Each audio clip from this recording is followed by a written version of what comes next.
down with a cold. Okay. I wonder when I'll be as tall as my big sister. Good morning, everybody.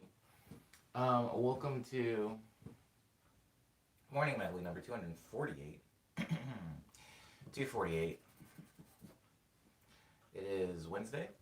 It is street sweeping day, but the street sweeper has already gone by, so there will be no noise in the stream. At least that's the expectation. I'm going to go ahead and start the medley at the top. Unless Combo starts.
The song's called Key Lime.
The song was called Key Lime.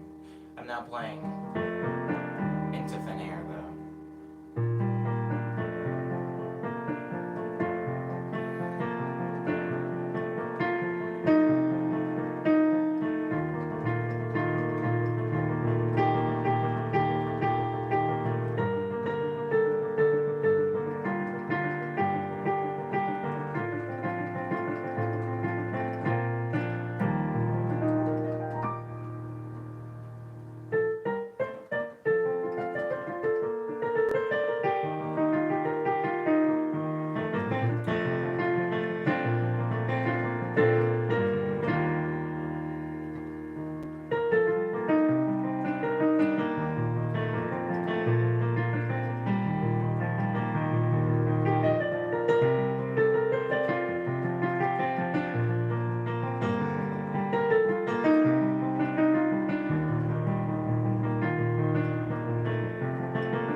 going anywhere.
I don't know, Kyoga.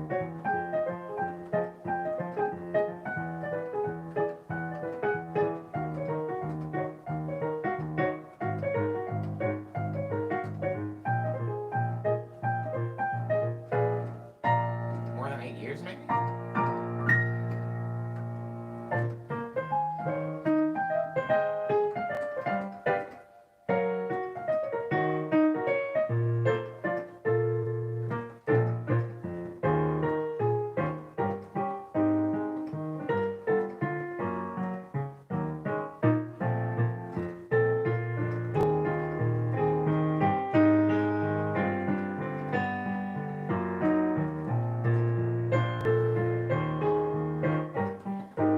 You know what's interesting about these chords? I they're not in any of my like. It's technically not in any of my songs. I used to have I had like a mix, like a mega mix called the Omni Joy mix, which I think I took down. It might still exist on SoundCloud, but it's not like an official release because it features a lot of vocals by other people, and that's where that chord progression comes from.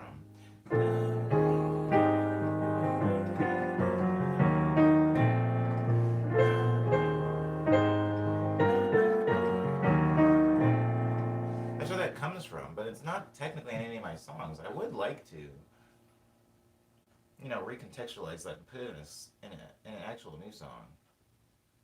My only issue, I guess, is that the rhythm is very similar. Like this. The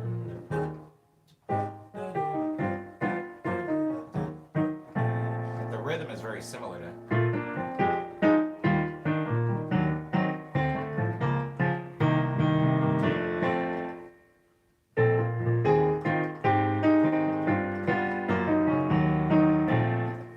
It's like it's too close. It's too close. I would have to change the rhythm in which I'm playing these chords. But that is the Jumpin' Jaybird rhythm.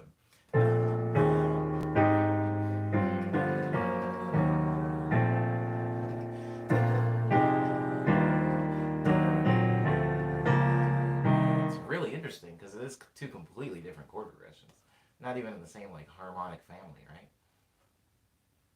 Never heard you mention this mix, says Lindsay. Oh. Yeah, I try not to talk about it too much. It has like Beyonce and who else is in that remix? Um, I think it starts with Single Ladies. And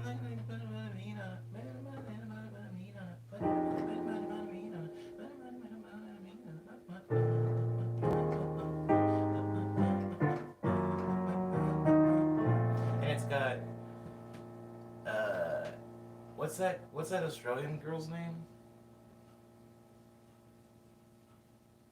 Iggy Azalea? No. Yes? Is that her name? Wow, why does that sound weird coming out of my mouth? Yeah, yeah, yeah. It's got her in it. Who else is in it? Who else is in that remix? Kanye's in that remix. Um, Snoop Dogg's in that remix. Uh, Crap, there's like a lot of. It's basically, it was like remixing one song, and I was like, oh, this song is in the same key, and so I threw another song in there, and then it just kind of became a thing. Or I was even taking songs that weren't in that key, and I was like tuning, like pitch shifting the acapella so that it would fit in that key. And it was kind of one of my live staples. I would always end my shows with it because it was pretty hype. Oh, Psy is in it. Like, technically, it's also like a Gangnam Style remix, so that should tell you how old it is. It's pretty old. Because that song is still somewhat relevant.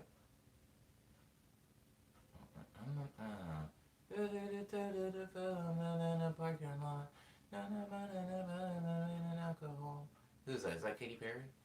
I think Katy Perry's in it. I think Kesha might also be in it. Yeah, it's a. If you want to hear it, you have to go to. It's. I'm pretty sure it's on my SoundCloud under Omni Joy. Like just Omni Boy, but with a J instead of a. Hold on, let me make sure it still exists before I send people on a wild goose chase that doesn't end anywhere.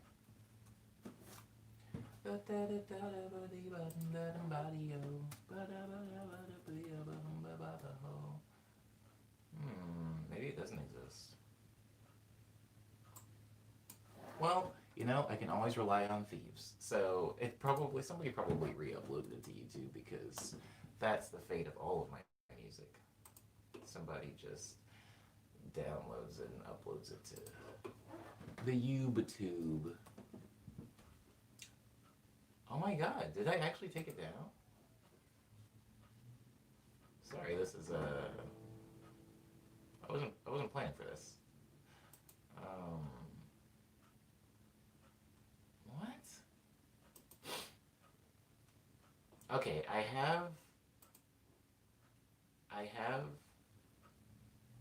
a playlist of nothing but remixes, or at least I should have that somewhere.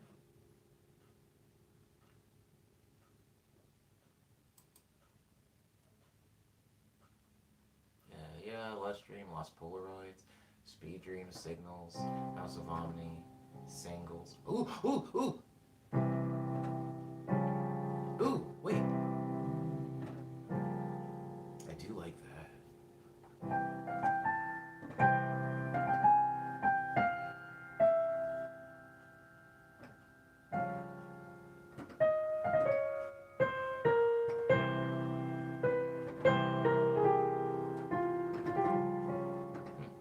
I'll have to play that later. Love Dream, Nice Dream, Tall Tales. Omniboy remixes. Okay. Ugh, 18. Um,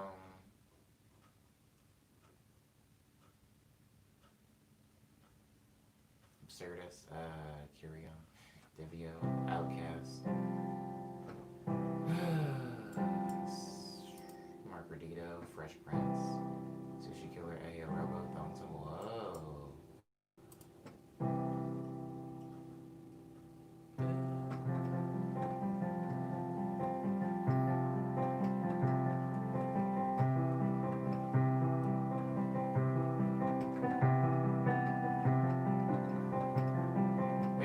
Maybe I did just like eventually take it down. Sorry, I'm back in the chat. I'm back in the chat.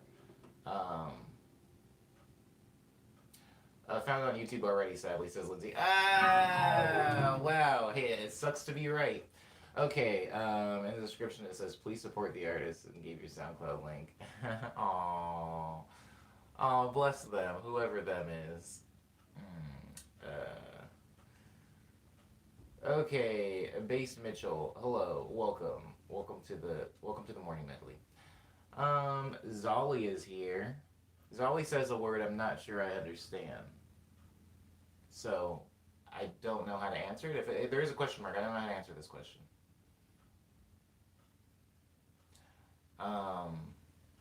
And good morning, Jessica Galaxy. It's nice that you're able to make it to a stream again. I appreciate you. Oh, we're going wild. Okay.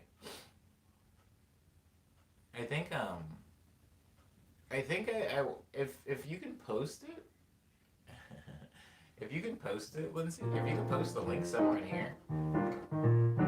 I mean, I guess I can find it myself.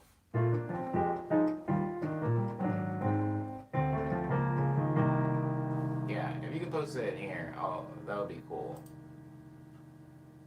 I would appreciate that.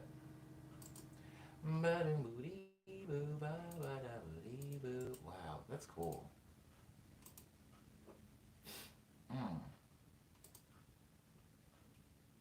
Mm, mm, mm, mm, mm, Oh, that's cool.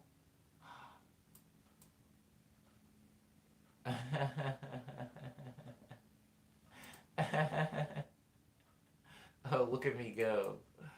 Look at me go. Oh, hey, what's up, Erwin?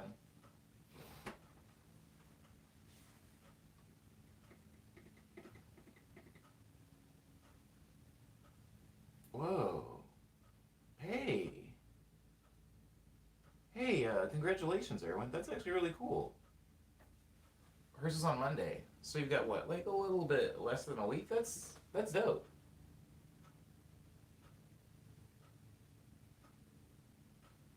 That's dope.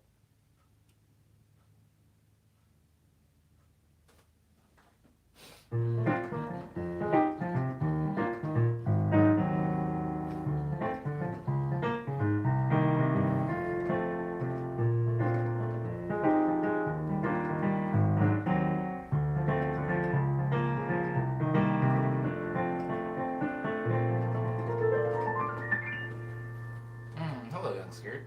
Welcome back. I hope the night of streaming was good. I hope the night of streaming was good. I've been sleeping weird lately, so I might as well have been streaming for the level or quality of sleep I've been getting for the past few nights. Well, I'm happy for you, Erwin, that you can finally leave your house. Is there anything, Erwin, that you would like to hear?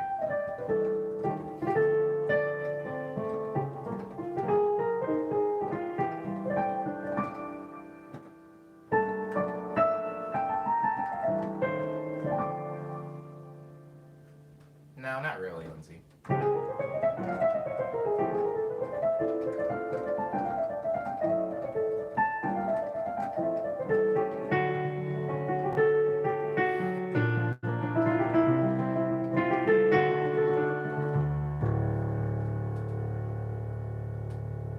Word, word, word.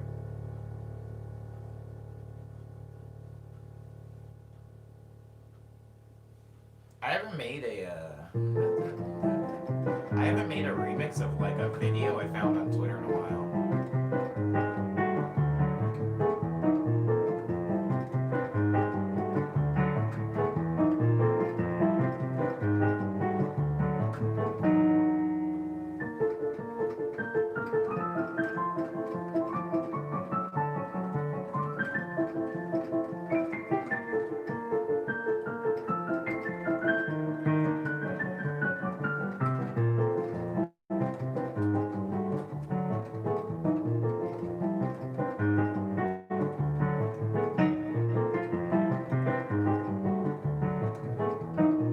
You know,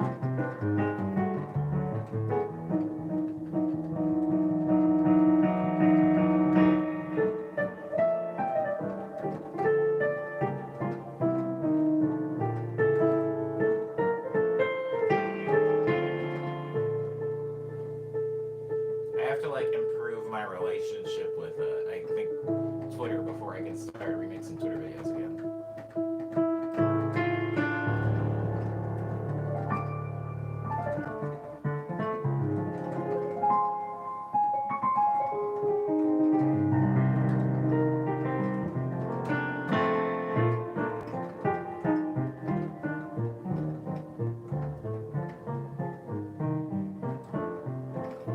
It's not that much of a secret, the Discord.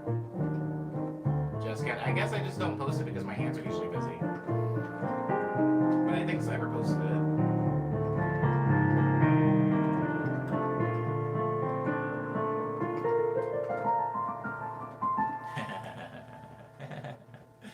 um, what was I gonna say? I was gonna say something. I was gonna say something. I feel like oh thanks youngster by the way for saying that. I was actually just me and my roommate were just listening to you yesterday. Yesterday we were talking about We were talking about classic tracks. As much as I know, I personally, youngster, hate it when people harp on my old songs. Or I shouldn't say I hate it. That's maybe a little bit too strong. But like, I would say sometimes it can be annoying. Um, because you make something and then people keep harping on like the old thing you made, and you want people to listen to your most recent thing, and you want people to be on top of your most recent music. But I will say, even with me constantly listening to music as you put it out, me and my roommate always go like it was like for a long time Chia Scepter was like the it was like in my brain it was like the young skirt go to anthem. I was like, oh, Chia Scepter, like everything's good. But if somebody's like, oh, I haven't heard Young Skirt, what should I listen to? I would always go like, yo, Chia Scepter's a just like look up Chia Scepter, that's a good one. And I think 5K Magnificent replaced Chia Scepter a little bit as that song in my head. Like it kind of turned into if somebody hadn't heard it, I was like, oh, listen to 5K Magnificent, or listen to Chia Scepter, then 5K Magnificent in that order, and then everything else. Um, but yeah, I was listening to those yesterday on YouTube. Solid, solid, solid tracks. Solid tracks. Are you still not cutting your hair? Is your hair still pretty long? Are you like tying it back? Mm, mm, mm, mm.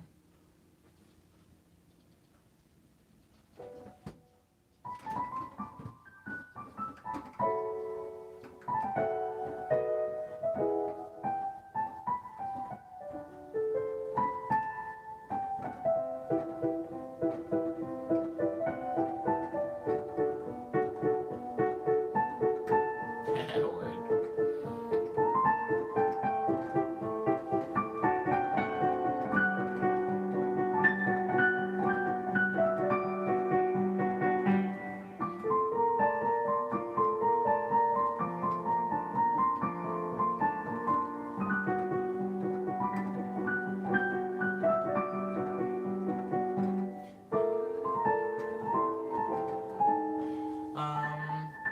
I'm feeling okay.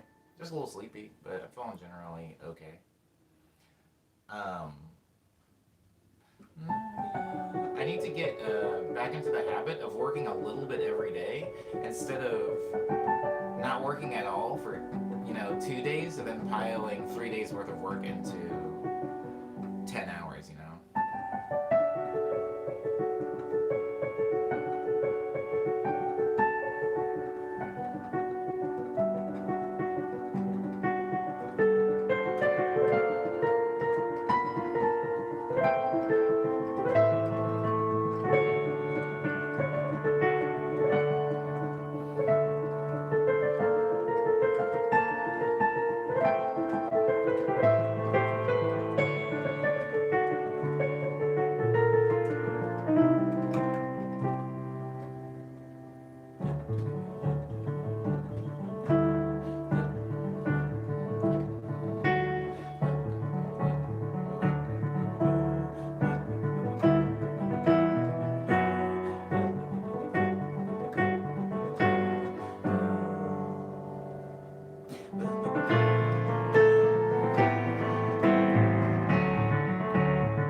Yeah, youngster, I gotta stop doing that. I gotta stop doing that. I have a song that's due on the second, and it's like when I got the assignment, I worked on it like constantly for like 4 days straight, and I was like, "Ooh, this is sick," and then I got it to maybe 60%, and now I have to, you know, finish it. But I also have another commission that I just got that I should also work on, but um, I might like I might take a break and play Genshin Impact and like Need for Speed or something. Yeah, I would say that Skirt's Cyber. I would say that Skirt's schedule is the exact opposite of mine. As far as time goes, we're usually as the sun comes up, I'm like usually like at the crack of dawn getting started with everything, And then usually as skirt's getting started, I'm like nodding off. I'm like got grandpa brain, and so I'm usually like super super drowsy when young skirt is firing off. I feel like with COVID, says Jazz Cat Galaxy, my drive to do anything has drastically depleted. Hmm.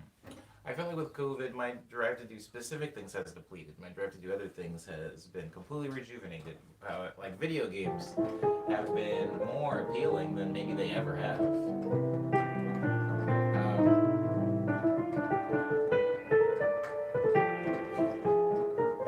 I would say that most creative endeavors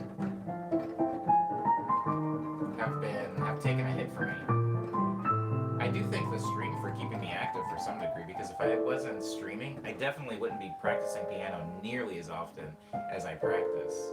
In fact, a friend of mine who lives here, not here, but like over there in eyesight, I can see their place, but like a friend who lives here was like, "Oh, I feel like you've been practicing a lot lately," and I was like, "No more than I usually do. Like I play piano every day for the stream. I don't really practice out of that, so my brain doesn't really view this as practice. It's kind of like it's just spinning my gears, I guess, to a degree. My driving increased tenfold. I'm not gonna lie, pandemic has been crazy on my end. That's pretty cool, Skirt. That's pretty cool. I think that. I think that a big part of my existence musically was touring.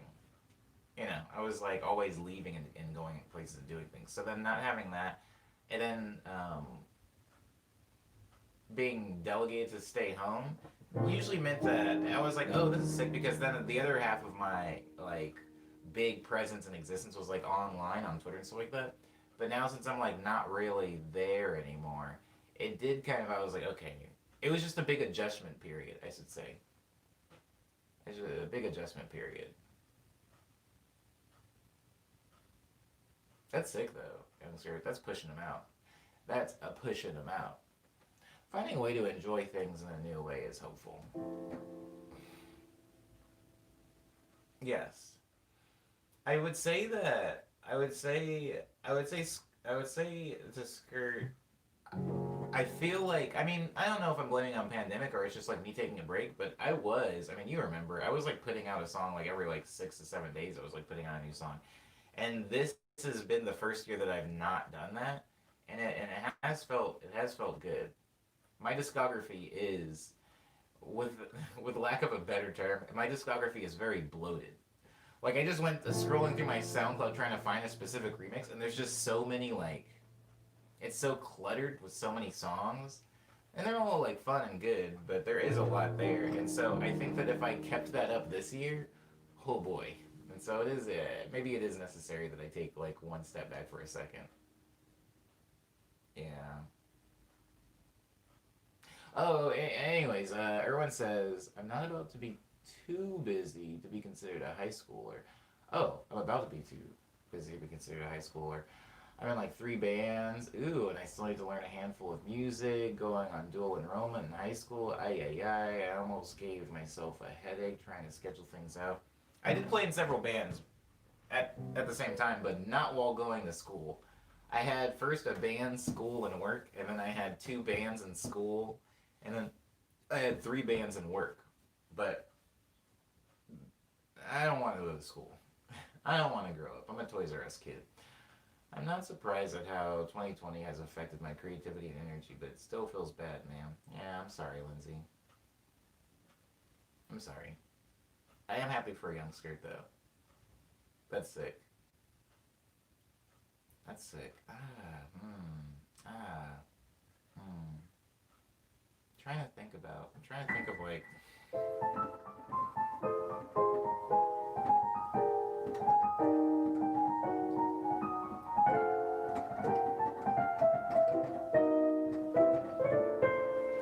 I feel like a lot of the songs that like we make in the stream, end up getting put. I said this a week ago, but I feel like they end up getting put into like really weird. Aw.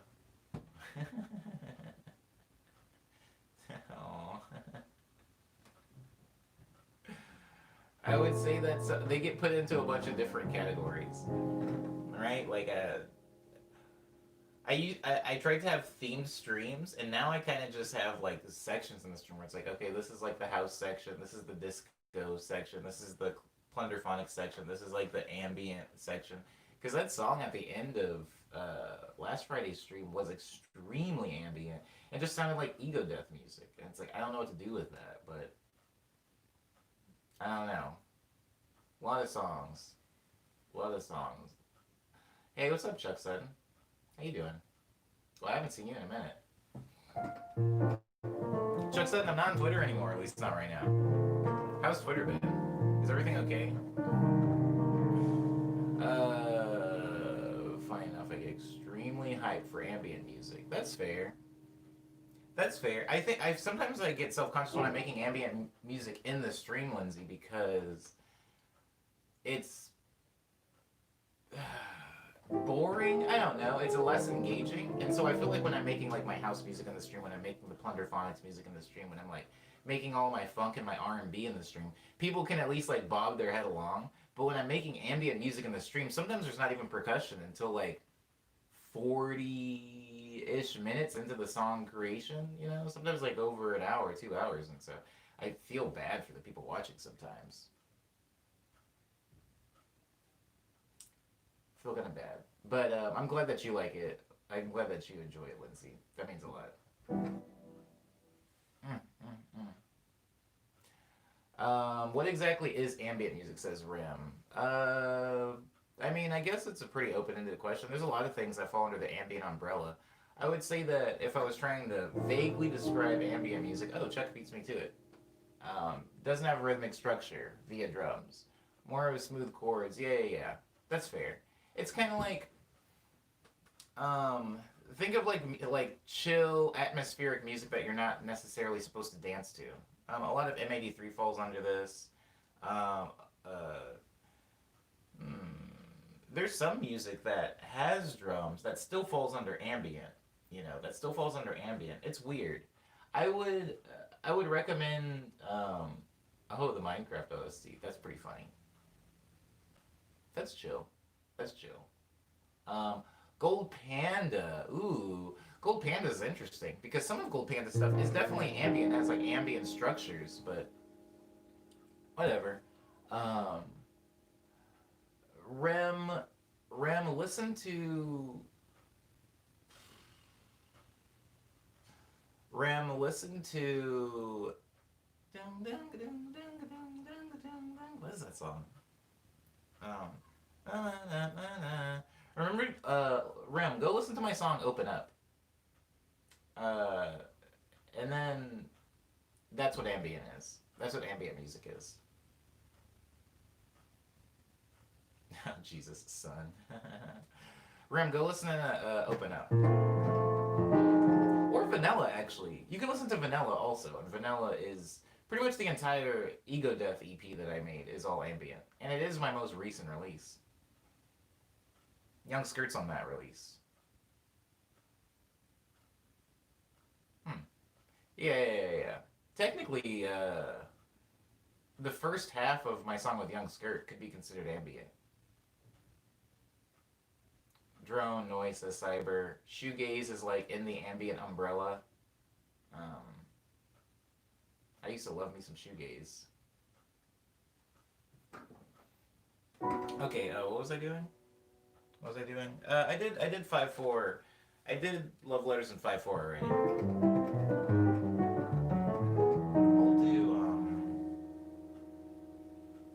I'll do Clover Salad. I gotta release Clover Salad at some point.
miss playing on real pianos.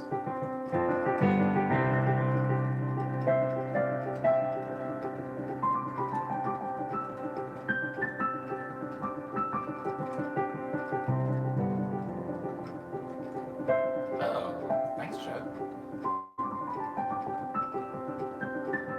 Good night, youngster.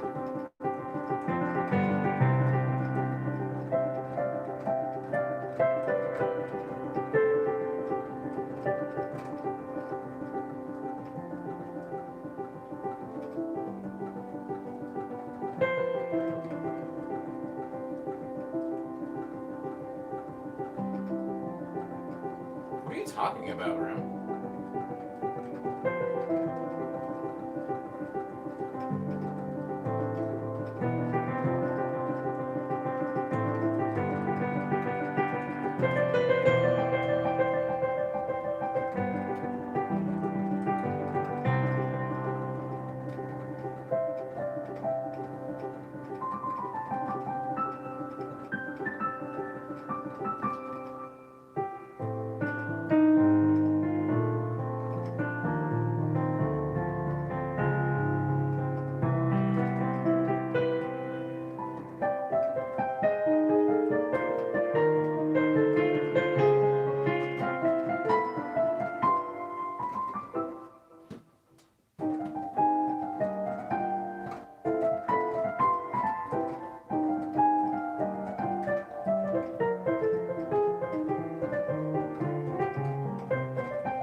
Oh, thanks, youngster.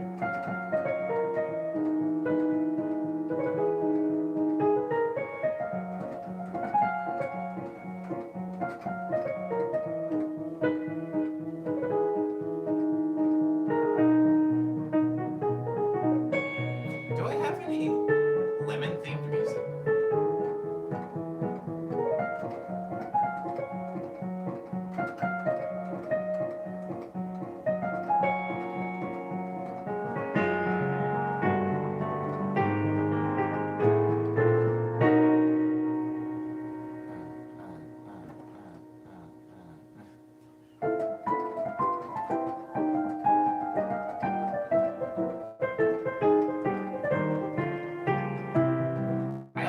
I don't know if the lemon is moving at the same speed for me as it is for everybody else in the stream, but I'm trying to play to the like BGM of the lemon.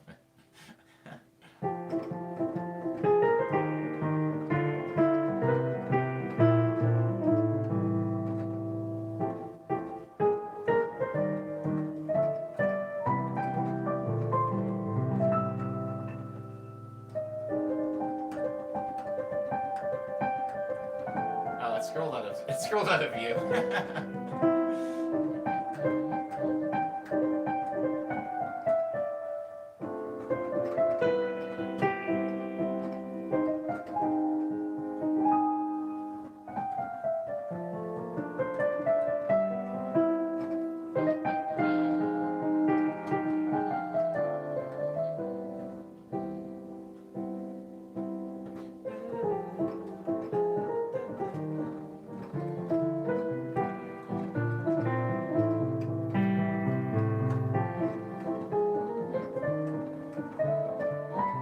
Whoa, Mercedes.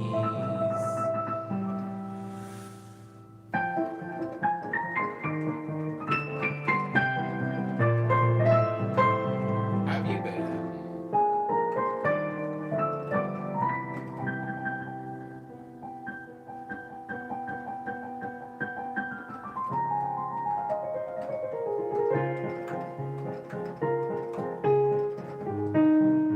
What have you been up to?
Mercedes.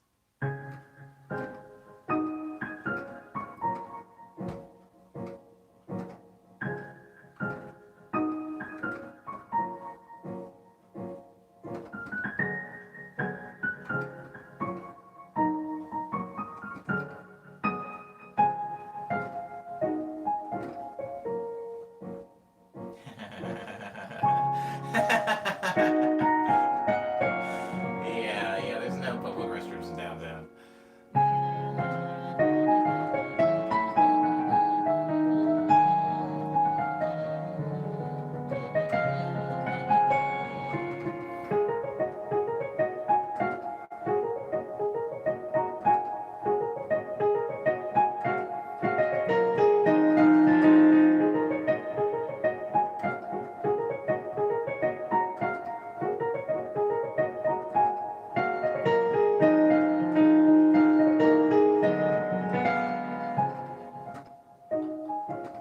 Did I ever name this song?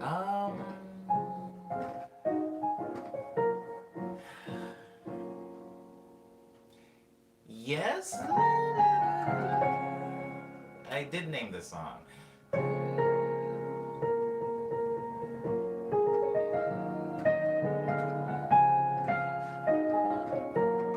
Thanks, Jazz Cat.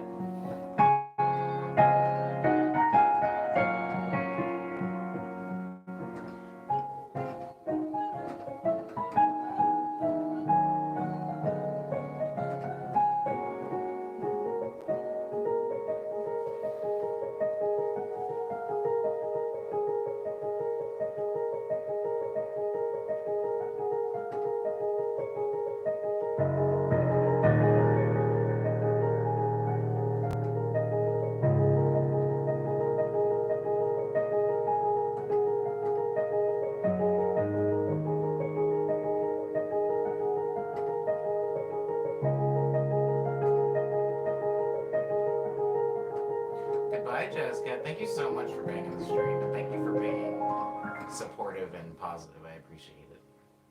Hmm. I'm sure I've stepped in piss just to meet Omni. I'm always waiting just on the other side of a puddle of piss in downtown Los Angeles. If anybody ever wants to meet me, wear some shoes that you don't mind getting piss on. I I don't know. I don't know what. Wait, Mercedes. I can't remember where you lived. Don't tell me. Was it Missouri? Was it St. Louis? I feel like you lived in St. Louis. Is that right? Oh, if I'm right, my memory's fixed. It was a long time ago, guys, that I hung out with Mercedes. This was a very long time ago. Was it St. Louis? If I'm wrong, please don't get mad. If I'm wrong, I probably shouldn't have gone in with that much confidence. Hold on, guys. I'm getting wild.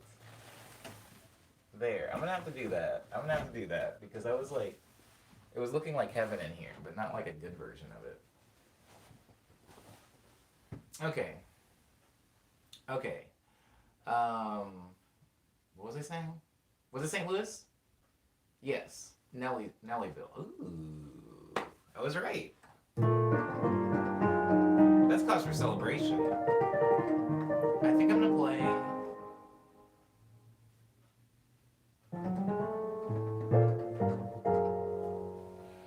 What's a celebration song? Could I play that Christmas song? Oh, I've forgotten it. No. How's it go?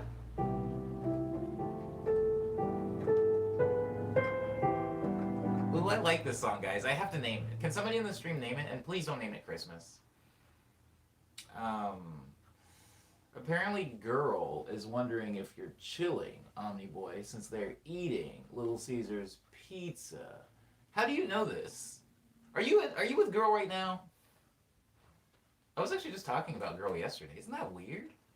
It's not that weird. All I do is talk about my friends. But I was talking about Girl yesterday and how me and Girl hung out in Austin, Texas in the year 2016 and we ate pizza together. And that was the last time I saw them. That was the last time. That was the last time I saw them. Hope they're good. I don't know how you're talking. Oh, Twitter post. Oh. Yes. Omni. king of Little Caesars. If someone eats Little Caesars, they usually tag me in it. But I haven't been on Twitter, so people might be getting worried. Omni, please like this tweet. Yeah, word up. Oh, maybe I'll message a girl at some point. Mm-mm-mm. Ice rink, dip rink, says Rim. Ice stand, rink stand. Ice rink, dip stand, says Alexis. Rotating.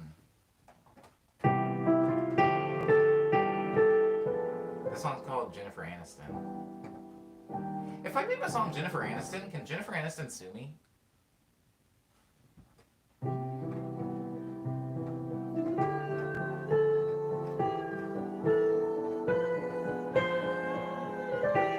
Because I feel like there's tons of songs that are like isn't there just there's a song just called Drew Barrymore, and I don't feel like Drew had a problem with it.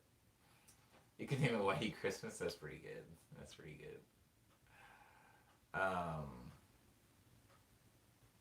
Jennifer Jansen. Mm. But Omni says, Lindsay, which is a horrible name. But Will, that's a terrible name. Does anybody get that joke? Oh, I just need one person to get that joke that I just made. But Will. Oh, please. All I need is one person. That'll make my whole day. Okay, you probably have to ask for permission, says Alexis Friday. Alexis, I like you.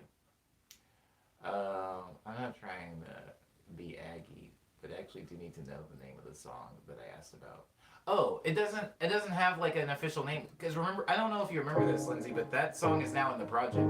I'm like I have a score commission and I ended up putting that song in the thing. So it has a name, but not one that could probably be searched on like Spotify or something like that. It's in it. Yeah, sorry, Lindsay. I did say it like offhandedly and then I didn't come back to it again. That song will very soon it will not be an Omni Boy song. It'll more so be an Omni Rutledge contribution to another piece of work. But in the liner credits of it, I have named that song Home.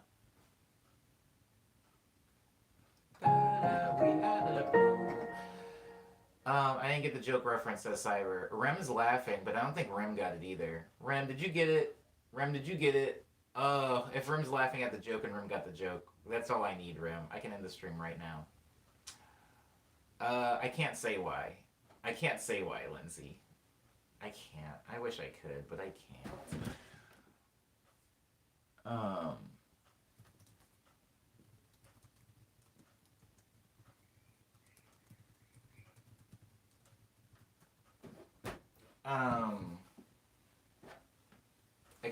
I can't really, because it has to do with the thing. I'm laughing with a gun to my head. Ooh, Rem, what are you laughing at? Oh, NDA reasons, Lindsay, NDA, for legal reasons. You won't take me to jail. Why are you laughing, Rem? What's so funny? But I think in the project, it's not played like this. I think it's played like this.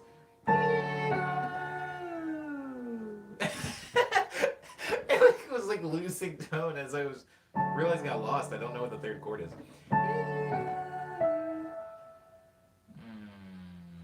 Uh-oh. Ew. How did I do that? Well, now I know what I have to do.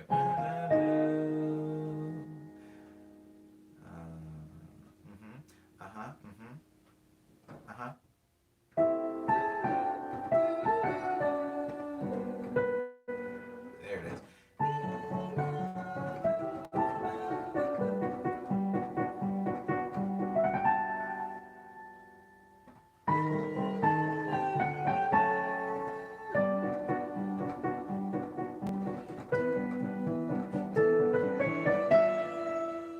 Oh, look at me! I can remember it.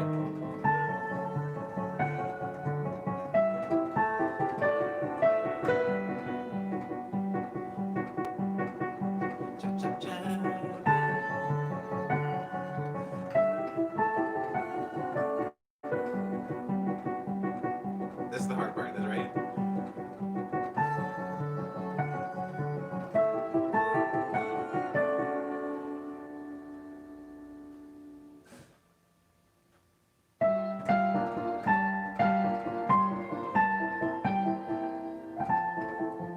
Okay, all right. Anyways, it's played in a different key. The key that I played in the stream is this.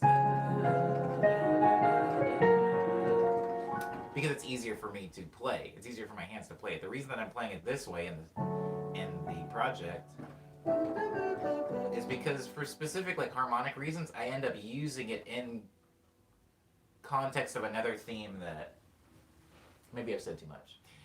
Anyways. Oh, whoa, whoa. Oh. Oh. But will. Okay, anywho, no one gets it. Um, have some legalese. We ran out of bolognese. Oh, I like that. Bolognese. Legalese. Good morning, So Casual. Welcome back. So the references from Fresh Prince. There's a scene in Fresh Prince where Will and his then girlfriend are trying to take things slow, and Will gets ahead of himself and is like naming their kids, and he was like, I think our first kid will be named Wilford, and then like Wilhelmina, and then Willifer, and then like she's trying to stop him, she goes like, but Will, and he goes, but Will. That's a terrible name, and it's such a like '90s gag, but as a kid I thought that was the funniest thing in the world. Honestly, I don't think anybody can make a Fresh Prince reference and I won't get it. I've seen every episode of that show like 10 times each. Like, that show. There's a few shows. It's like Fresh Prince, Martin, uh, Hang on, Mr. Cooper, Sister. Ooh, I'm only naming black shows. Um, throw a white show in there. What's a white show I know? What's a white show I know? Oh, Friends. No one can really make a Friends reference and I won't get it. I'll get pretty much every Friends reference. I'll get pretty much every Seinfeld reference. If somebody Full House, I want to say yes, Erwin, but if I'm being honest, I only know the first few seasons of Full House pretty good. The later seasons, like when the Olsen twins got old enough to where they were like really giving them like lines, I wasn't watching it as much. Not by choice. I think my life just took me different places. Parks and Rec. I'm gonna get every Parks and Rec reference. I'm gonna get every Office reference. Yeah, this is fair, Lindsay. I'm going to get every. I'm going to get every It's Always Sunny in Philadelphia reference. I always feel uncomfortable bringing that show up because that show is very offensive. But I have seen every episode of it several times. So I'm gonna get every It's Always Sunny in Philadelphia reference.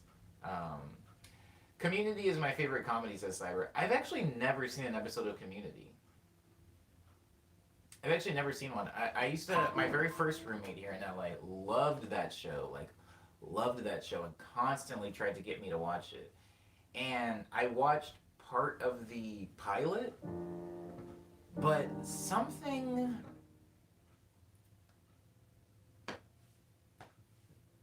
a problem with me personally is when somebody's really, really jazzed on a thing, I don't want them to be present when I'm witnessing the thing, if that makes sense.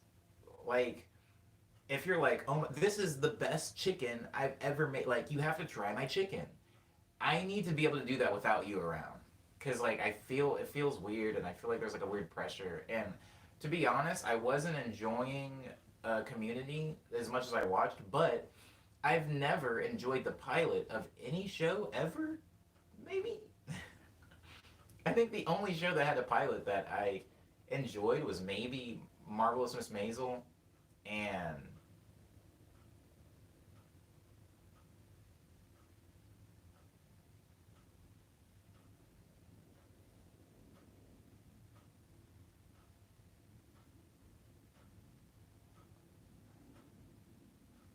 Breaking Bad, maybe? Maybe not even Breaking Bad. I enjoyed the pilot of. See, it's hard, right? It's hard to. I don't like the word pilot. The way I'm using it here because pilot is more like the test episode, right, for the show to get approved. And usually when, like Netflix shows, like shows that are dumping an entire season, they don't have like a pilot episode. they already have been approved and they throw out the whole season. So I don't know if those shows count necessarily. But pilots are usually pretty whack.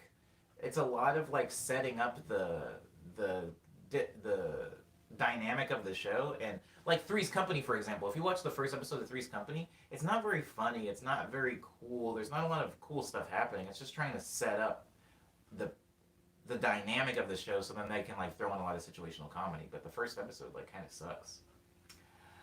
The pilot is good, but it was lit strangely, and they were feeling out of care. They were feeling out the characters, and the rest of the series is amazing. Yeah, I think that that happens. Like even the pilot of Scrubs, it's like you can feel the actors trying to like feel out like the characters haven't quite become what they're gonna be, and so it's hard to judge a show even off of its first 2 to 3 episodes, you know. But yeah, I never did finish it. Hello, Crow, and good morning to you. There's a pressure to like it and not consume it how you naturally would. True, Lindsay. Yeah, I don't like doing that, and so I didn't really give Community a fair chance. Um, and then word cyber. Community pilot isn't the best, or you know, to explain the issues it has, the same as every other show. Yeah, exactly, the same as every show. So I'm not putting that on Community. It's not that Community's pilot sucks and every other show's pilot is great. It's just that every pilot is kind of weird and doesn't feel good. Um, and so Cyber says Community is easily, without hyperbole, the best comedy on television back then. I think that if I'm going to say this and I'm going to move on. I think that if I watched Community, I would love it because enough people that have understood my comedic sensibilities have said, I feel like you would love Community. You remind me of X character in Community. I feel like you would love Community. You talk like so and so in Community. I'm like, okay, I trust you. I mean, 1,000 people can't be wrong, right? Um, but I also feel like Community is one of those things I have to start watching on my own. I have this very distinct memory. Um, oh, Rem, thank you. What a nice thing to say. I would also love to see somebody dance to. I don't know. Does that sound creepy? I would love to see somebody dance to Open Up because I don't know how you do it. One line that is unfortunately golden from Community is I can excuse race. Oh, see, I know that line because everybody because that line, that whole scene has been like passed around on the internet like dog food, and I appreciate it. I think it's very funny. I think a lot of the excerpts I've seen from Community are very funny. Um, so unesthetically pleasing when all the other episodes have titles and there's just pilot. Oh, tell me about it. So casual. Yeah. But what was I saying? What was I saying? I was saying a thing. Oh, this is what I'll say. I need to find things on my own. I can distinctly remember going to my friend's house. We had this ritual where after school, I would go over to his place and we would watch The Office because there was new episodes of The Office. I think on Thursdays or something like that. I'd go over to his place. We would get Japanese food, sit on his couch, and watch The Office. And um, after the episode of The Office, 30 Rock would come on. It was like an NBC block. It was like The Office an hour and then 30 Rock an hour. And I remember as soon as my friend would hear the 30 Rock music and we would see the intro, we were like, change the channel. Like, let's play video games or something like that. I'm gonna fire up the Xbox. Like, we don't have time for this. We like passionately did not like 30 Rock, and I think it's because we watched a little bit of the pilot of 30 Rock, and we were like, this isn't funny. This is weird and not good, and it's like a weird NBC try hard show. It's whack, and then we never looked. Well, while we were together, we never looked back. After The Office would end, 30 Rock would start up, and we would either turn off the TV or play it on video games, or we'd just leave the house. We were like, okay, good movie is over. You know, good entertainment is over. Um, I think I wasn't giving the show, a chance because later on in life I ended up watching 30 Rock, like actually giving it a chance because people kept saying it was good, and I was like, oh, this show is very, very good. This show's amazing. Um, Yes, I did. I didn't necessarily forget about my smoothie. I had a weird fruit debacle this morning where I was gonna put in watermelon.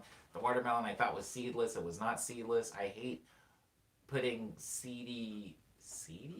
I'll say seedy. I hate putting seedy watermelon in smoothies because then you get the seeds all blended up and sometimes I choke on them. So I gave up on the smoothie for today. I'm sorry. But, oh crap. I mean, I didn't make it without watermelon. I did forget that it was there, though, if that's what you mean. I did forget that it was sitting there. That smoothie is no good anymore. Oh my god, I completely forgot that it was sitting there. It's disgusting now. Oh no. Oh, that's horrible. Mm. Guys, I do not remember making this.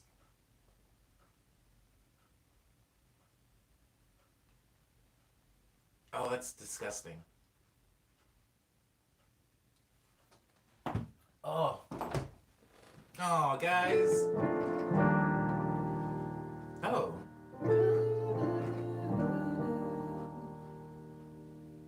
Oh, that's an actual Christmas song, right?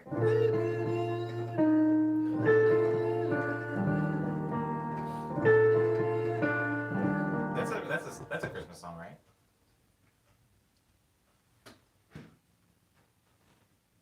Oh,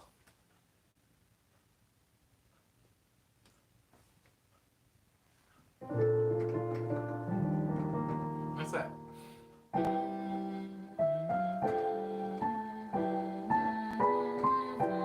Okay, so I'm so glad we're talking about 30 Rock. I'm so glad that I'm talking about 30 Rock. Hey, what's up, Soothsayer?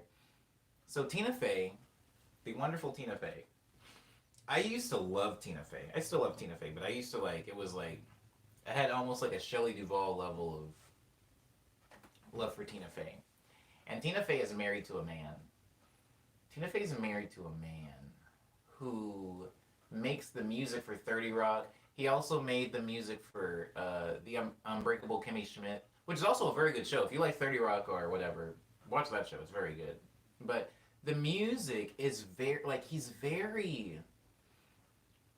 makes music like that. Like all of his music has this kind of like his music sounds like Christmas but Disney, but also like the Muppets somehow. He has a very specific sound. And oh my god, I hope anybody knows what I'm talking about. I hope anybody has seen 30 Rock or Kimmy Schmidt. But the weird juxtaposition of like ham fisted, like heavy handed comedy with real humans and kind of cartoon esque um, scoring has become like he has colored 30 Rock and he has colored Unbreakable Kimmy Schmidt. Both really great shows, even without the soundtrack, really great shows. But his score stylings or whatever you want to call them have been very integral in the way a lot of those jokes land and the way a lot of those characters feel. And I think that when people have commissioned me to score something, whether it's been like a 15-second animation or something more longer and more involved, I'm I'm trying to grow a lot in that way. I'm trying to grow a lot in subtle leitmotifs, subtle character scoring, subtle character theming, because I think that it's really easy. Like, since I come from video games, right? I come from video games where, Sephiroth walks on the screen, you play One Winged Angel because that's Homeboy's theme. The bad guys come in, Team Rocket comes in, they literally sing their Team Rocket theme song every time they show up. It's very, very ham fisted, it's very, very shoehorned. And there is a lot of merit to that. There's a lot of value in being very abrasive with your scoring. So and so you can see their face, cue music, cue their theme song. There's that. And all of the themes are very strong and separate. And there's some slightly more nuanced scoring. If you guys have gone to Broadway and you've seen a musical, or maybe even if you haven't, but you've seen Grease, or you've seen West Side Story, or you've seen Les Miserables, or you've seen, a musical in theatrical version. If you've seen Hamilton, I haven't seen Hamilton, so I'm gonna table that one. So I can't use that as an example. But if you've seen Hamilton, where is the light source that's doing that? It's so weird. Anyways, if you've seen musicals,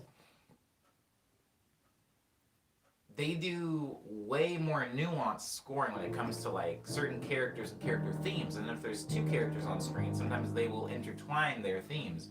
And then, of course, most musicals, all I've seen, but most musicals at the end will have an overture theme that kind of touches on all of the themes that they've done throughout the performance.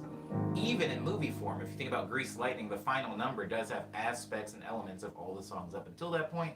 If you think about the last scene of Les Mis, everybody's singing, a line from their song from earlier. It's beautiful. It's kind of a thing that Broadway has popularized, or maybe even before Broadway. Does anybody know of Oh, I can't remember the name of that. I can't remember that district in London where all the plays happen. West End. West End. Anyways, point that I'm making is I'm trying to get better at doing more nuanced theming. Because coming from video games, I always think of theming as having to be heavy-handed. Like, oh, here's our hero, here's his theme. And then if you ever see the hero, you have to play that theme. If things are a little tense, you play that theme, but you play it a little bit more intense. But there is a much more nuanced way to do people's themes, and I think that Tina Fey's husband does this really well. I realize how maybe disrespectful it is that I'm only referring to this man whose name I've forgotten as Tina Fey's husband. But I feel like we do that, we've historically done that to women a lot, so, like, so-and-so's wife. So I'm sure he'll be fine. But anyways, Tina Fey's husband is really, really good at this. Mr. Tina Fey? Mr. Fey? I don't know.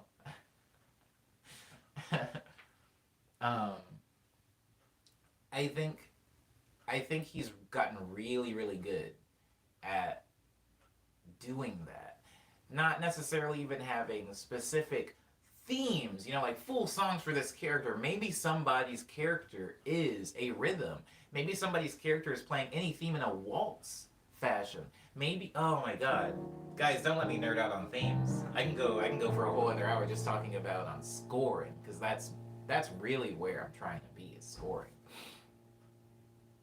Jeff Richmond, thank you, So Casual.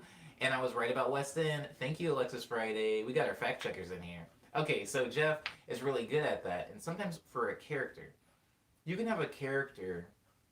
Oh. Okay, I'm not going to get too deep into it and nerd out. I'm just going to say these three things. So, thing number one. Let's say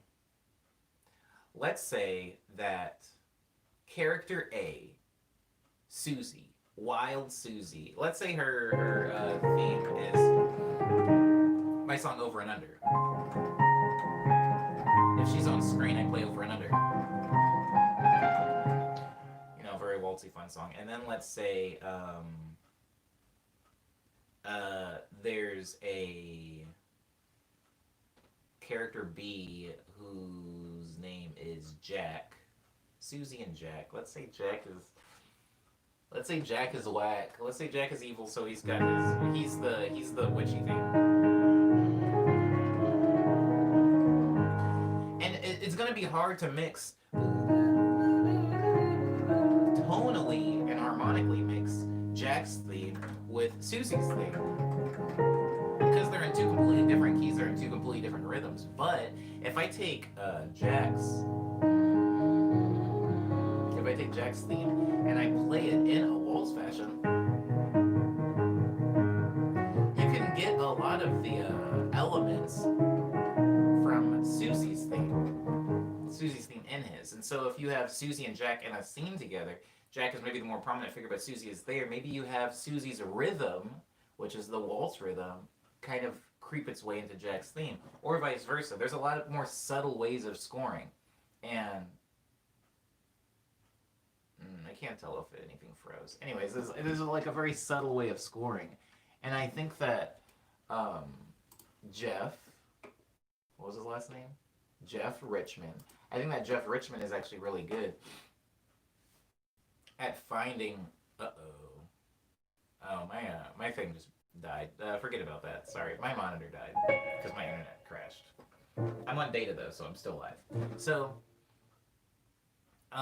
imagine Jeff instead of even using a theme or a rhythm, uses an instrument for somebody. Maybe this character is an oboe. This character has a lot of oboe in their theme. And so when you're having this character come in to have a conversation with character A, Susie, you can still have the, but you can add an oboe in there. Maybe you make it a little bit slower. Uh, Scoring doesn't have to be as rigid as themes. Scoring can be anything you want it to be. It can be a percussive element. Maybe a scoring can be, or character theming can be no music at all. Maybe there's a character and their theme is silence. This has been done, guys. This has been done. There is it's a very good example of this in the movie not Dragon Blade, not Dragon Blade. What's it called? Dragon Sword? It's like called the Red Dragon Blade? Blade of the Dragons? It's something like that. It's not an American film, it's a Chinese film. But there's a character who is an assassin in the story. Good morning, Liana. There's a character in the story who's an assassin, and they literally do not have score. Like there's music happening, and every single time this character walks into a scene, is doing things, they're the focus. There's no music. If they start talking, there's no music. There's even times where the characters are arguing or fighting, and this assassin character will come into the scene, and the music will actually fade out the closer that character gets to them until it is just dead silence, and it's done so well. And I think somebody that maybe isn't into doing scores or maybe isn't a musician probably doesn't even notice it. But on some subliminal level, they are still able to witness the pairing of silence with this one character, this character that kills in silence. That I'm just saying that there's a lot of really unique and interesting ways to score things. And me as a what's the word? A rookie, a amateur composer, I am not, adept at implementing a lot of these things. I'm still like learning how to do like specific chords and stuff like that. So it's always very interesting hearing what the interesting ways that other people have done it. Because I'm tired with love, guys. I'm like tired of Hans Zimmer. I'm tired of John Williams. I'm tired of Danny Elfman. I'm tired of these dudes, man. Like, much love to them. The E.T. theme is still one of the. Is it? What is the E.T. theme? But no, that's Harry Potter. Is that Harry Potter? Yeah, that's Harry Potter. What's E.T.? It's Oh,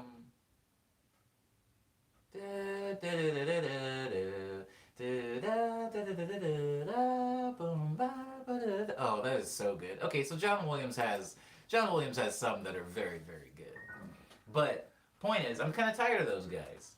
I don't want to hear about them anymore. At least within reason. And I feel like Jeff, very, very well paid, I imagine, scoring two of the biggest NBC shows in the past decade, but also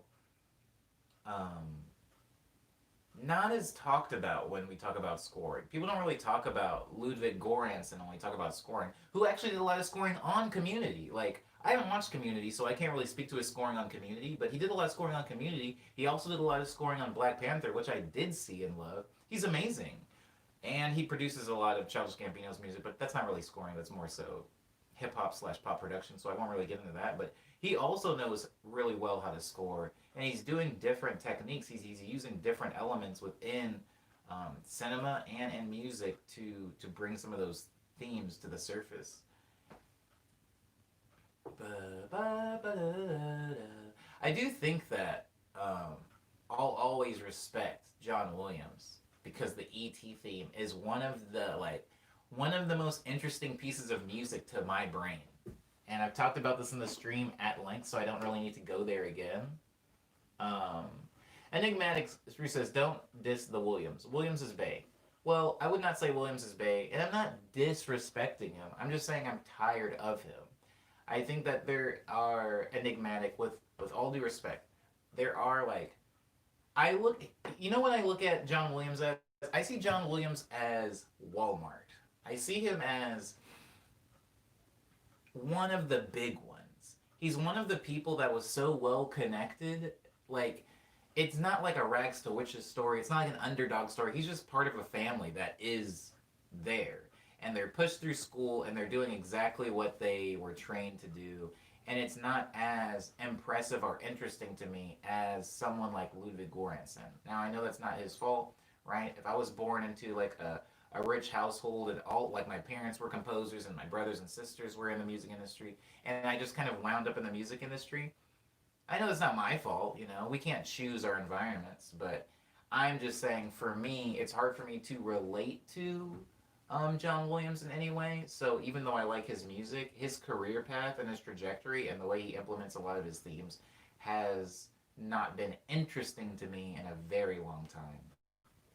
If that makes sense. I don't mean any disrespect at all to John Williams. He has accomplished a lot of really cool things. And like I said, the ET, I mean, ET baby. Anyway, whoever's name is good morning, y'all. No, he's awake, says Rim. Word. Sorry, guys, I just got the chat back. I couldn't see the chat until just now. We're not going back to the Jurassic Park discussion. I was making very sure that I didn't bring up the Jurassic Park theme because of how complicated that can be since there are two of them. Here's a game score specific question. Do you think you'd enjoy making themes for characters more or themes for environments? Characters. Because typically when it comes to game score, characters themes have room to evolve and grow because usually the character is being put in a lot of different scenarios and situations.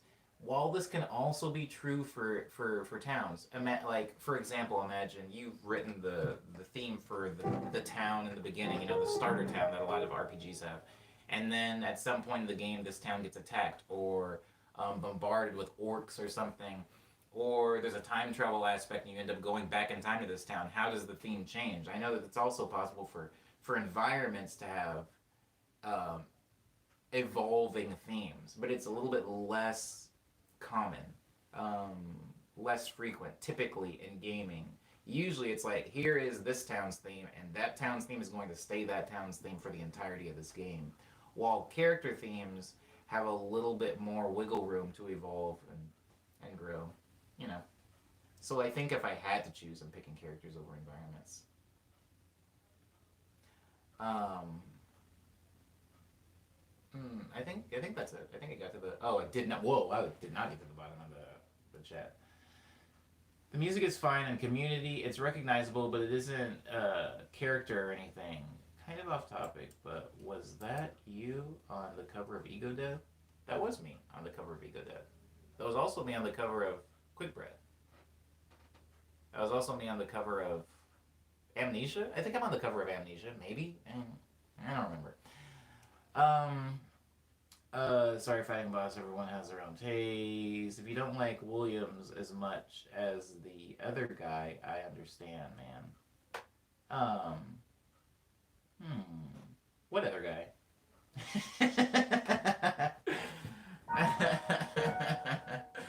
What other guy? Are you talking about Jeff? Are you talking about Tina Fey husband? I think that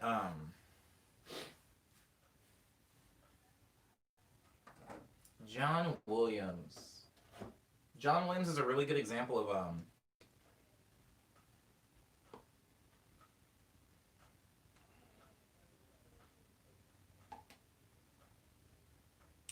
what?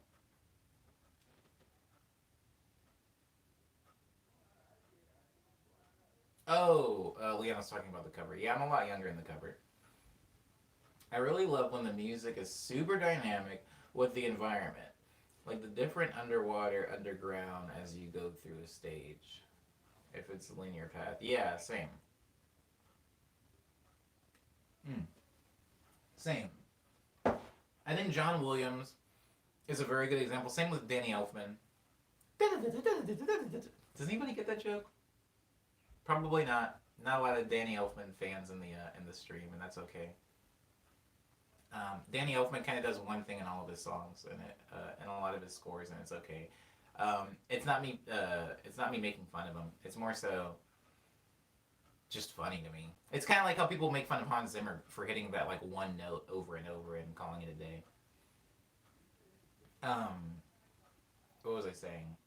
I think that John Williams is a really good example of the old guard, the classic way of scoring a film. You know, you turn on Harry Potter, the Harry Potter theme song. You turn on Star Wars, the Star Wars theme song. Jurassic Park, the theme song. E.T., the theme song. Like, he is like, I'm going to make the theme. And I'm going to sprinkle a lot of stuff around it, but generally there's going to be a theme. And that theme will be synonymous with the hero's theme. And then there will be like a villain theme. Ew, Darth Vader, yucky, icky, gross. There will be like a lot of stuff like that. And it's not a lot of nuance. I think of John Williams as more of a black and white Lego brick score, you know, the composer, which is really cool. Um, and then I think of Jeff as more of a dynamic, I guess, with lack of a better term, more of a dynamic composer. Whereas, if you like John Williams and somebody says, "What's your favorite theme by him?" You could go, well, I could go E.T. That is a really good theme song.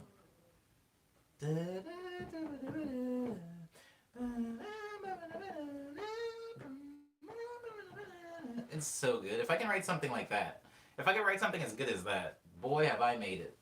Anyways, and then Jeff is more of an example of like amorphous blob of a composer. Where if somebody says, "What's your favorite theme by Jeff Fay?" That can't be. That can't be right. Anyways, what's your favorite theme by Jeff Fay? I would say I don't have one because I don't think he writes a lot of very titular, memorable themes as much as he is very, very good at shaping a atmosphere and a mood that he may never revisit in the show. Whereas if you're watching Star Wars, you're going to hear the Star Wars theme quite a bit throughout. Okay. Dum, dum, dum, dum. Lindsay says, I have this game idea that includes changes in the sky, and each environment will be represented by some kind of medley instrument, each element. Like clouds being gentle synth and rain being a xylophone or whatever. Yes. Yes, yes, yes. That does sound like it will be fun. Hmm. Hmm. What's a Scruffy video? What's a Scruffy video? What time is it? Hey guys, we're doing good on time again. I was expecting to look and say it'd be like 11:15. We're doing pretty good. I'm proud of me and us.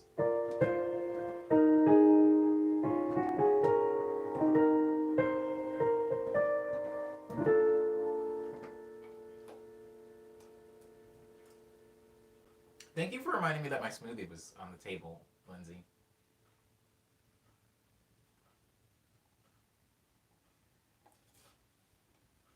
Mm. Scruffy is a YouTuber who's into games and music and makes neat videos with graphics and simple style. Word up. Word up, Cyber.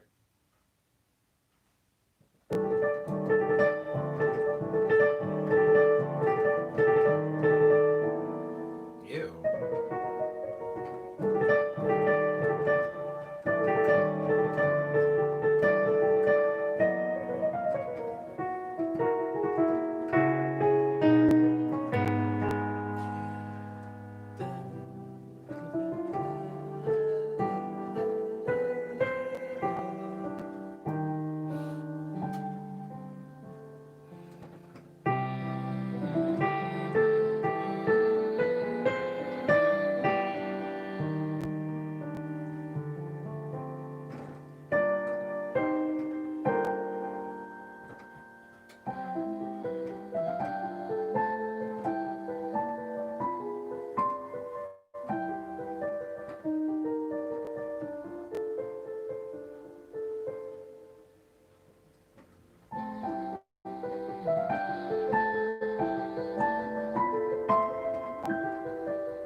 place to go, huh?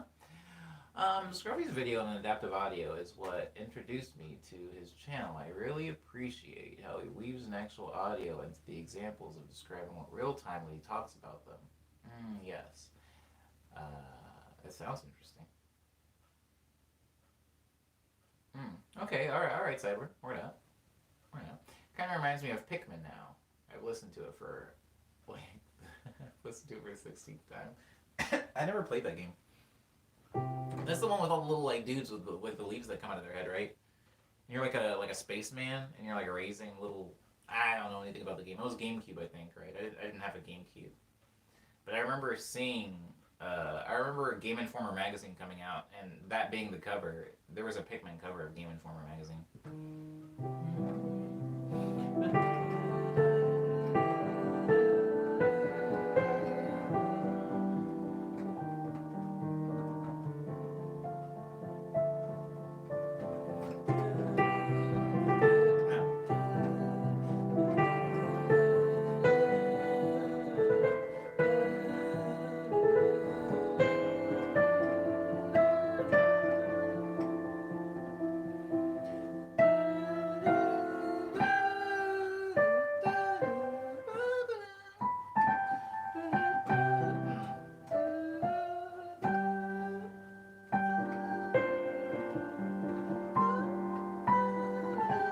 No, I'm getting there. I'm getting somewhere though. Okay.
So close.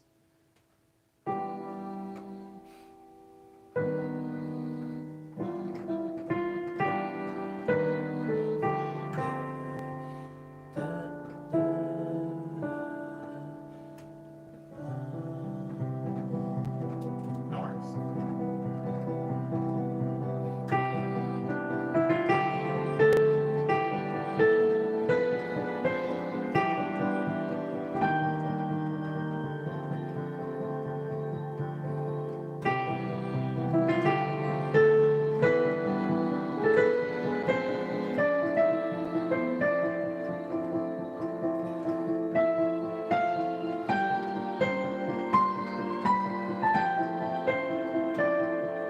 No.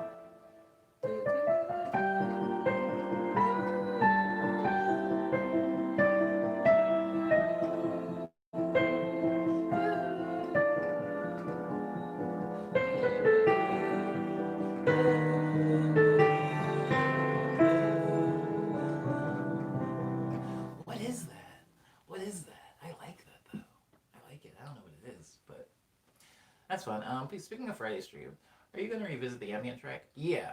I'm probably gonna revisit the ambient track. Rem says, if I become a legendary animator and make countless movies, etc., if I ask you, you would let me use your music for the movies for 100% of the money and the movie makes. What a convoluted question. If you actually became an animator and we're making a movie, I would rather make original music for whatever the thing was, you know, as a job. I would prefer you not just use like music that already exists by me in it, but yeah. Yeah, that'd be cool. I'm pretty pumped to hear it, how it develops, though I have a meeting with a friend Friday afternoon, so I hope I don't miss it if you do. I hope you don't miss it either. But maybe I can try to like scale the time that I work on it so that it doesn't overlap with your meeting. I don't know. First afternoon tea since January. Ooh, kicking it off, kicking it off. Kick it off, Leona.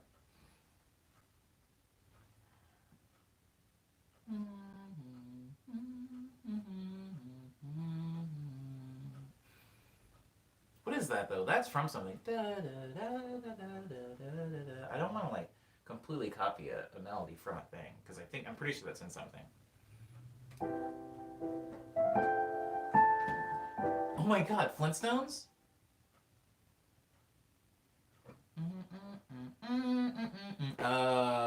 Oh my god. I love Cyber. Cyber's so fast. Real quick on the uptake, Cyber. Okay, let me remove that. Let me remove the Flintstones from this really quick.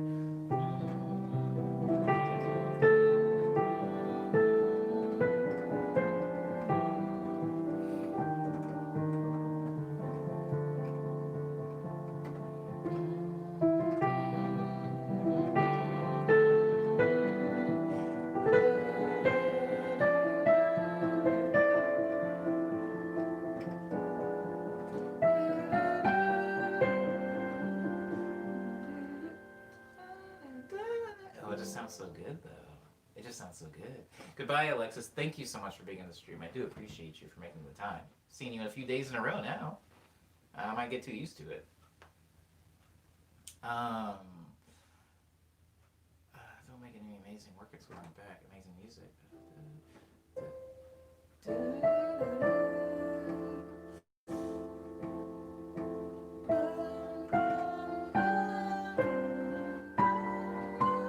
Ooh.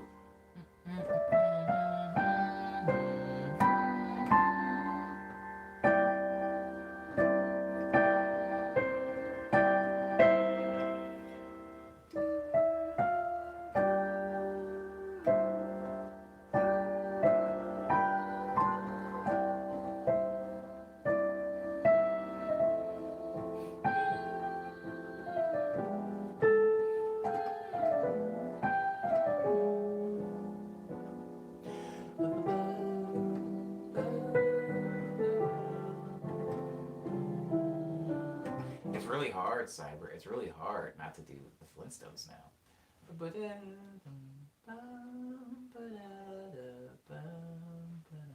Do you think? Would you say, Cyber, that the rhythm helps it?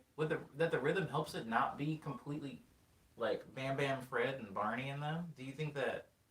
Because like The Simpsons. I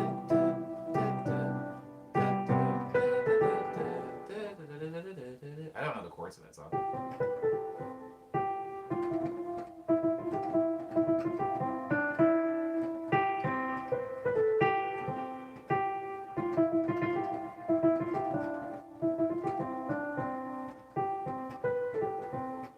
Do you think the rhythm helps it not be? Music is notes, says Cyber. There's also a lot of other parts. Nah, no, there aren't. That's a lot of. Yeah. So that's what I'm saying. Like, if I'm playing. Okay, let me start.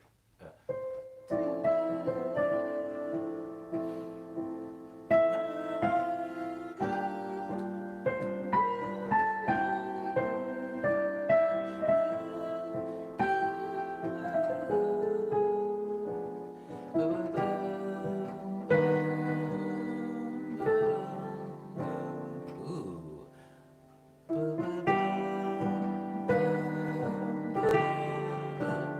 Sorry.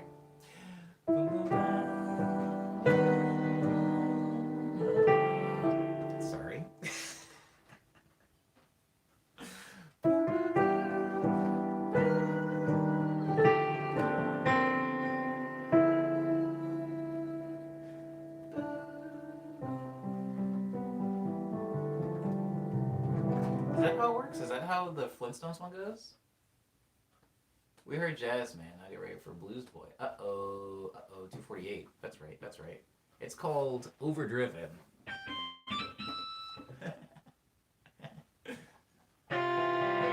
Oh, okay. It's supposed to be electric guitar.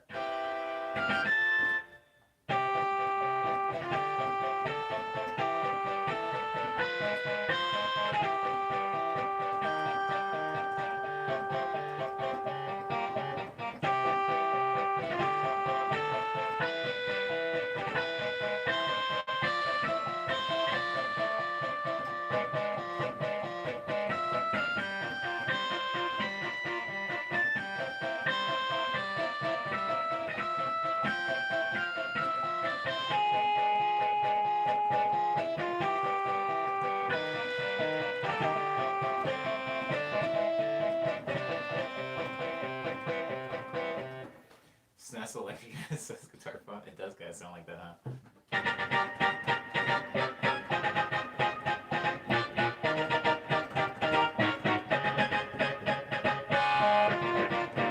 Oh, I can do it. It does sound like a Contra game.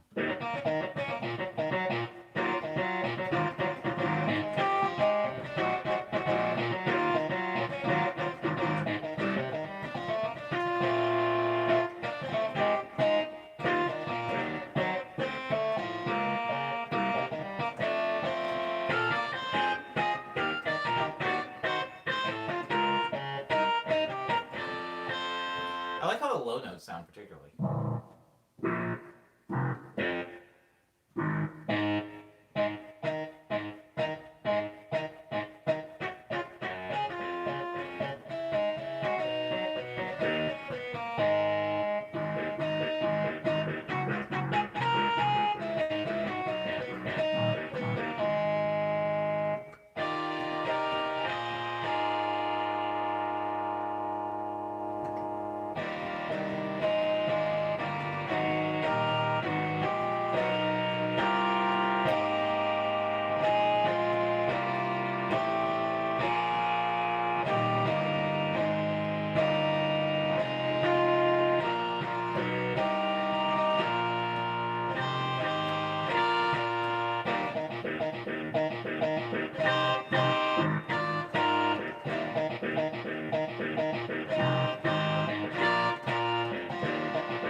I don't hate the sound. I don't hate the sound. It does not sound good. It doesn't sound good, but I don't hate it. Okay, this sound kind of slaps. Word, Umbe, right? It like doesn't suck that much. Hmm. It doesn't. I'm not disappointed. Do you never bang the broom on the ceiling or not? No, Liana. The thing is, here's the thing. Have I done that before? I don't know that I've ever seen that done, not in like TV or movies.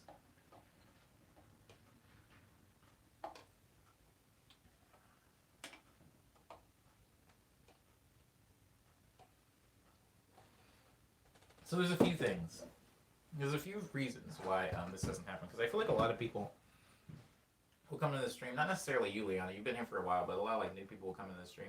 Yes, Alpha, yes, the Star of Gamble t-shirt. But a lot of people will come into the stream and they'll go like, Do your neighbors ever, like, do you ever get noise complaints from your neighbors? And there's a few factors of why this doesn't happen. So I'll say it now. I'll probably have to say it again, but I'll say it now for any of the people that were wondering. It is the morning. It is a weekday. A kind of cool thing about the stream being on at 9 a.m., not 6 a.m., 9 a.m., not 11 a.m., 9 a.m. in the mornings is that on weekdays, most of the people in the cul-de-sac are at work. The street, there's not even like cars parked on the street right now. Like most of the people are gone.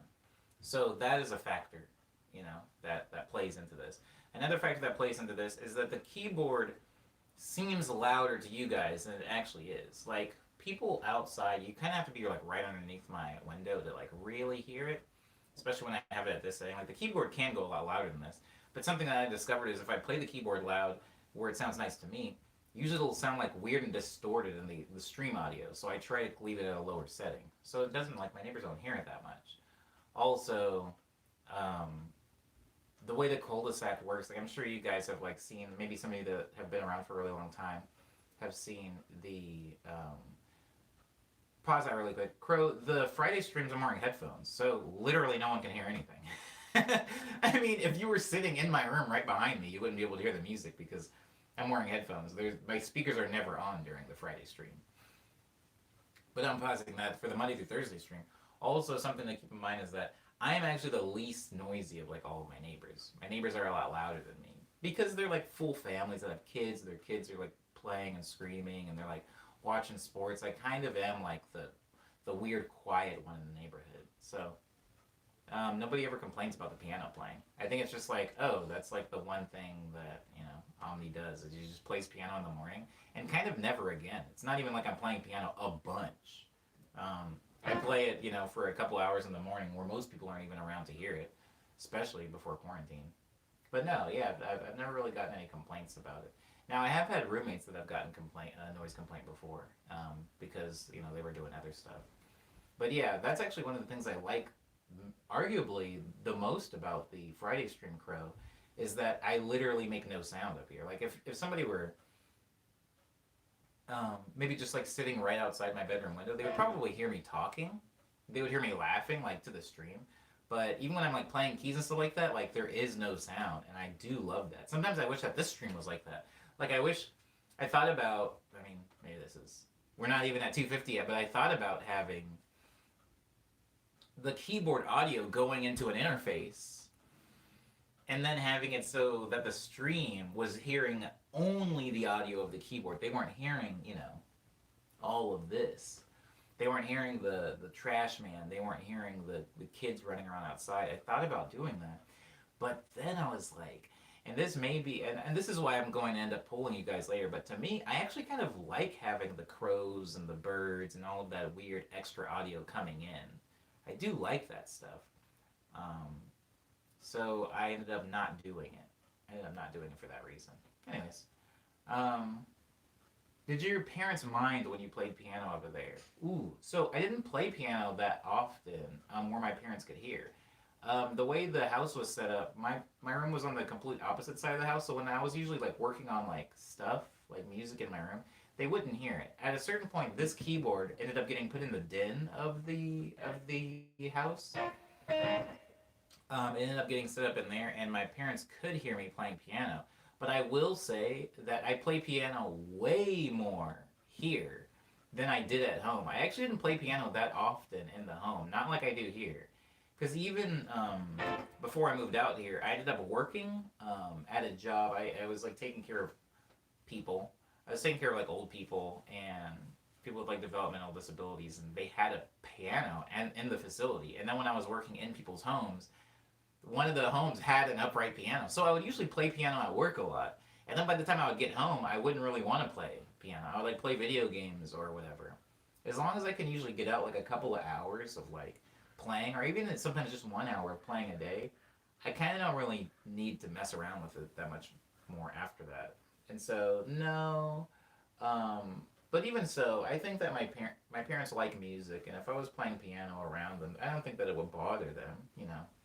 I think that my hands would get tired before my parents would get annoyed. I'll put it that way.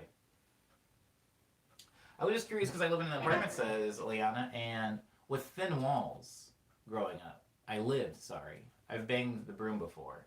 Well, yeah, that's the thing. Something, some other things I should probably also mention. I do live, I'm not below anyone. I live on top of people. So I'm sure the sound transfer is way worse for them, transferring down. So there's that. And I also, as somebody with thin walls, like this apartment has really thin walls. Like we can hear everything. Like I hear my neighbor sneeze. I'm sure they hear me when I'm like cooking and stuff like that. And so the walls are really thin. I just think that we're all pretty chill here. I'm not really having any parties or anything. The most noise I make is during my streams, during the Monday through Thursday streams. The most noise I make. And like even when they get kind of loud, I just don't mind. If I'm being honest, I really like having neighbors with thin walls. Obviously it depends on what the neighbor's doing. Depends on what the neighbor's doing, but like generally being able to hear people living and going about their day around me makes me feel good. It makes me feel like connected to the world. I would much rather hear, my neighbors arguing or hearing some kids screaming and whining. I'd rather be able to hear that than like live up in the mountains and just have dead silence all the time. Like I would much rather the thin walls. But again, I have some pretty cool neighbors. It's not like super noisy all the time. For example, they're almost never listening to music. And when they are, it's outside, so everyone can hear it. Yeah, but it's not very often. Huh, I never really thought about that. A lot of movie watching, a lot of sports and screaming, but not a lot of like just music, which is great because, well, I don't need to tell you why that's great. Um,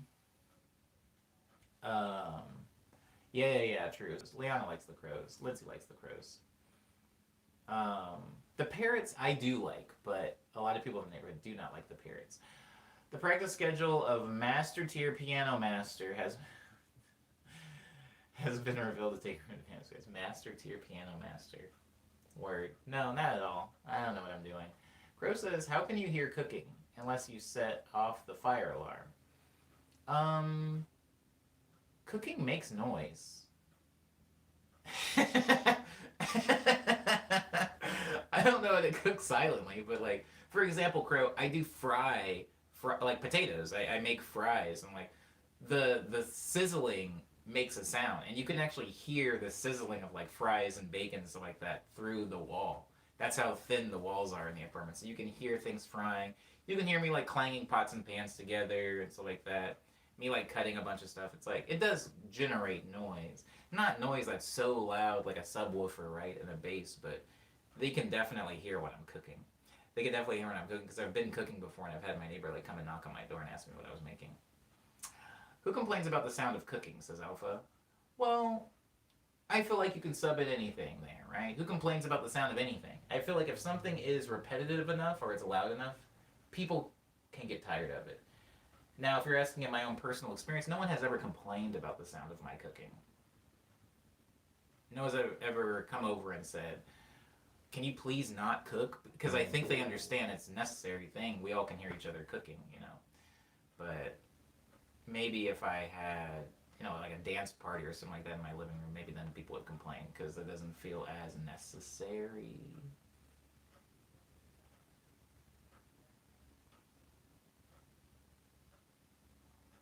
Wait, Crow, you can hear the kitchen when you're in a restaurant. Yeah, like, Crow, Crow, you understand. It's not like my walls are like paper thin. It's like you can hear people cooking. I don't know what kind of dope fortress you live in. Or like maybe you just live in a house, right? Maybe you don't live in like a really like an urban like big city apartment, but typically, yeah, you can kind of hear people cooking.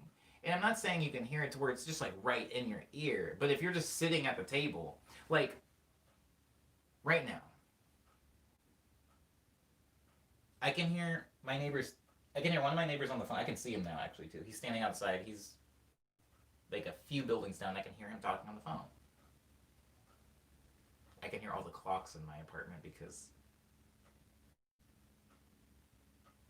I can hear my neighbor walking downstairs. You can kind of just hear stuff, right? If you like sit still and you just kind of like you're not doing anything, you're not watching TV, you can kind of just like hearing a car starting up. I can hear my roommate walking around their room. Like you can just kind of hear stuff. Like, and I think when people sit down and they're quiet in their house, they can be like, oh, Omni's cooking again. Omni's chopping fruit or something like that. Omni's running the NutriBullet. Omni's making his morning smoothie. That that blender is not quiet, and I do run it every morning. So I know for some people that maybe either aren't awake before I start or whatever, they're like, oh, Omni's getting ready to start his stream. There goes the smoothie noise. Okay. Alpha says, can you help me figure out things to cook next time, Omni? Next time what?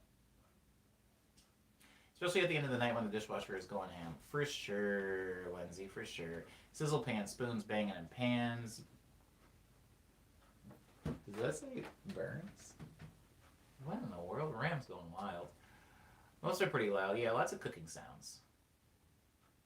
I try not to burn myself with grease anymore. What food have you seen, asked Alpha, or made that looks really good but tasted not good or underwhelming? Ooh. I made some chow mein that looked really, really good, and then I tasted it, and it was very underwhelming. I also made, my mom has a really good recipe for biscuits that she taught me how to make when I was in Arizona. I've since, forgotten the portions, so I've ruined these biscuits a lot of times, and they've tasted, starchy. Is it possible for a biscuit to taste ashy? They tasted ashy, if that makes sense. Really, I really ruined them.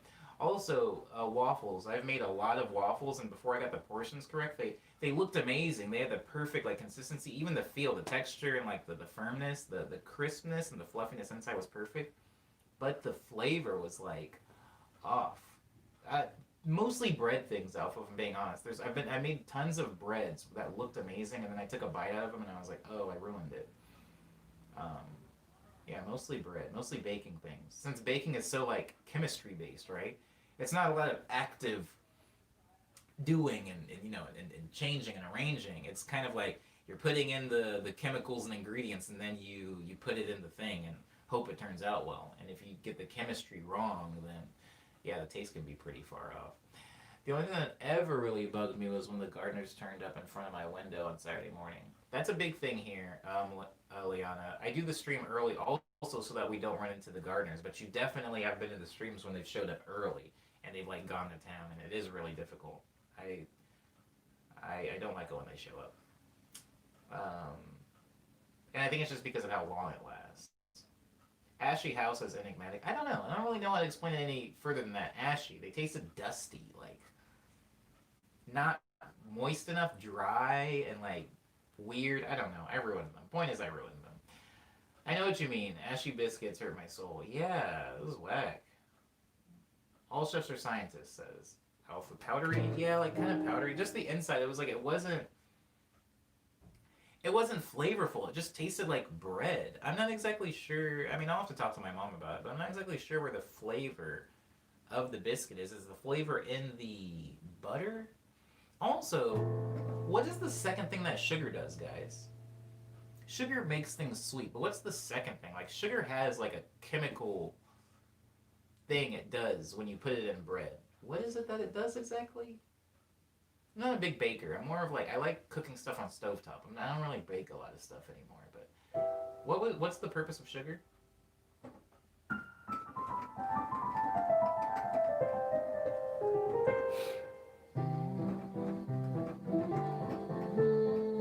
Oh, I miss Ava.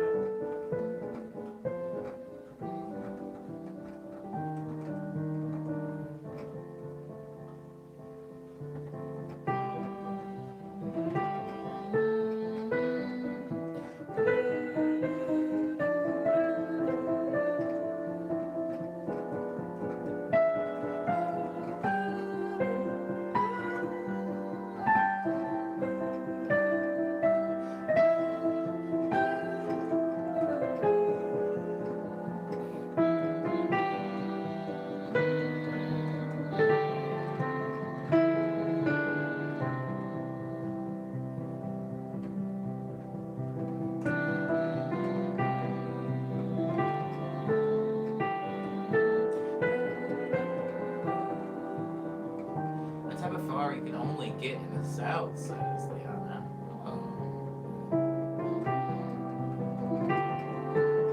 It builds texture as far as I know.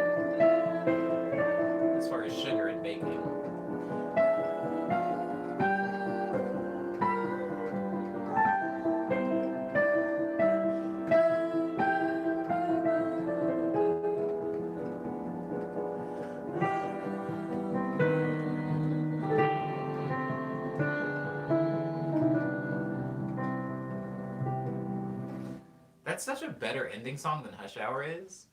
Okay, anyways, yo, maybe season 3 has a new ending song. Oh, wouldn't that be sad but cool? It would be sad because Hush Hour's been the ending song for so long.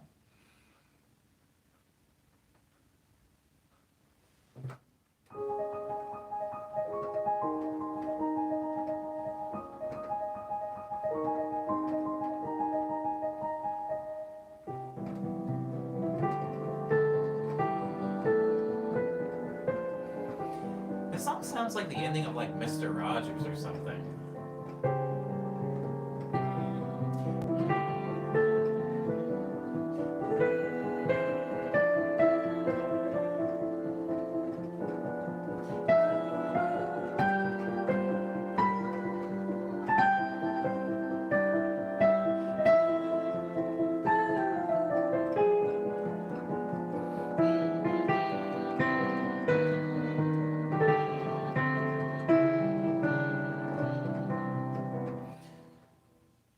Okay, okay, okay. Focusing, focusing, focusing. Um, I would like a new ending song. Sure, why not? I mean, TV shows do it. TV shows do it when they jump from season to season. I was watching Degrassi on Netflix the other day. They really did ruin the intro song to that. Imagine someone being mad at you, and they take a bunch of Popeye's biscuits and shove them down your throat to remove all oxygen. Well, that would kill you. It would also remove all moisture. Those things are weird. I mean, I do love those biscuits, but they are weird.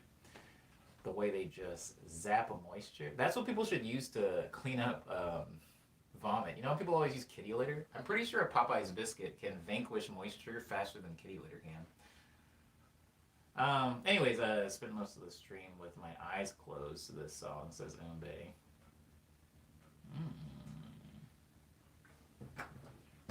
I'll consider it. Crow loves Hush Hour, though. Crow loves Hush Hour.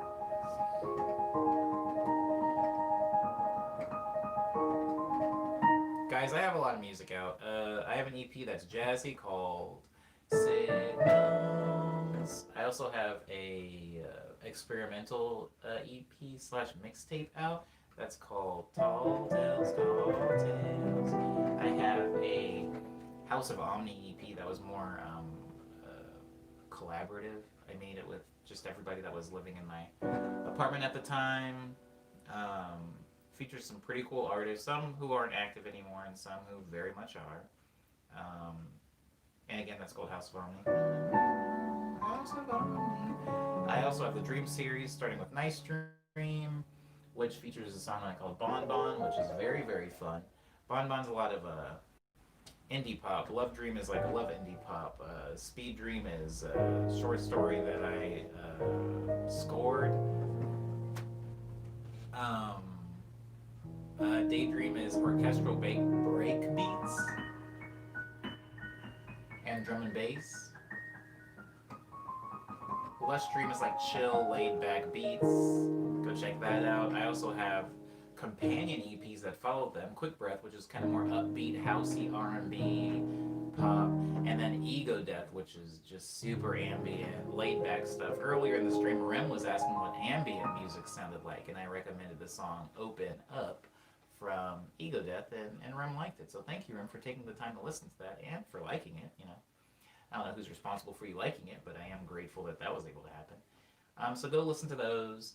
Those can all be listened to on SoundCloud, Bandcamp, Spotify, iTunes, Apple Music, Google Play, Amazon MP3, Tidal, Groove, Deezer, Pandora, Napster, and YouTube. On YouTube, I have some exclusive music as well, remixes, videos, and something called Quarantunes, which is a combination of song and video. The two cannot exist without the other. You know, they have to coexist. Hush Hour is like saying, I'm not going to say that out loud, to a cat and they automatically come to. I don't know what that's like. I don't have cats. I don't like them. But this sounds like a pleasant thing that you're describing. Is it?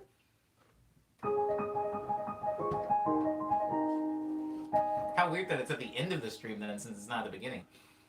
Oh. I can't get into Season 3 talk right now, but I keep getting really interesting ideas, and I can't wait for 250 to happen, so on 251 we can really start talking about Season 3 and what that is, what that means.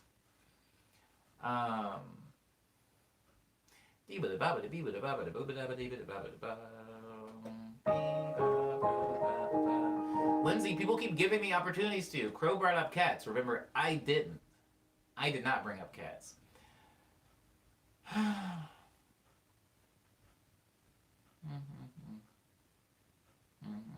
did start streaming 2 hours ago. Alpha, I don't want to talk about Blind Manor. I haven't seen it. I haven't seen it yet. I think I recommended that you watch Haunting of Hill House. But I haven't seen Blind Manor. Please don't talk about it. Don't say anything. Don't say anything. Don't even say you like it. Don't say you don't like it. Don't say you watched it. Don't say anything. Nothing. If you have something already typed out, delete it. I don't want it. I don't want it. I don't want it right now. Oh, we were talking about Haunting of Hill House. That's chill though. Watch that. I am gonna watch it. It's just I have to watch a few more things before I get to love it. I have to finish off the 4th season of Degrassi because what a great show. I also need to watch. Oh, I watched that Social Dilemma documentary the other day. Yesterday, it was pretty chill. I need to watch a few things. I need to like finish off like 5 shows, which sounds like a lot, but it's not too much. And then I will watch Blind Manor. I'll watch it before Halloween. How's that? Wait, hold on. Halloween's in 3 days. I will not watch it before Halloween, but I will watch it at some point in the vicinity of fall. How about that? Is that the one where Drake gets shot? Those are good times. Well, it's a very long show. Degrassi is a very long show. Degrassi, trying to get somebody into Degrassi is like, I imagine trying to get somebody into like One Piece. It's just, it's gone on so long. It's gone on so long that people have gone from being like freshmen in the school to the principal of the school. It's so long.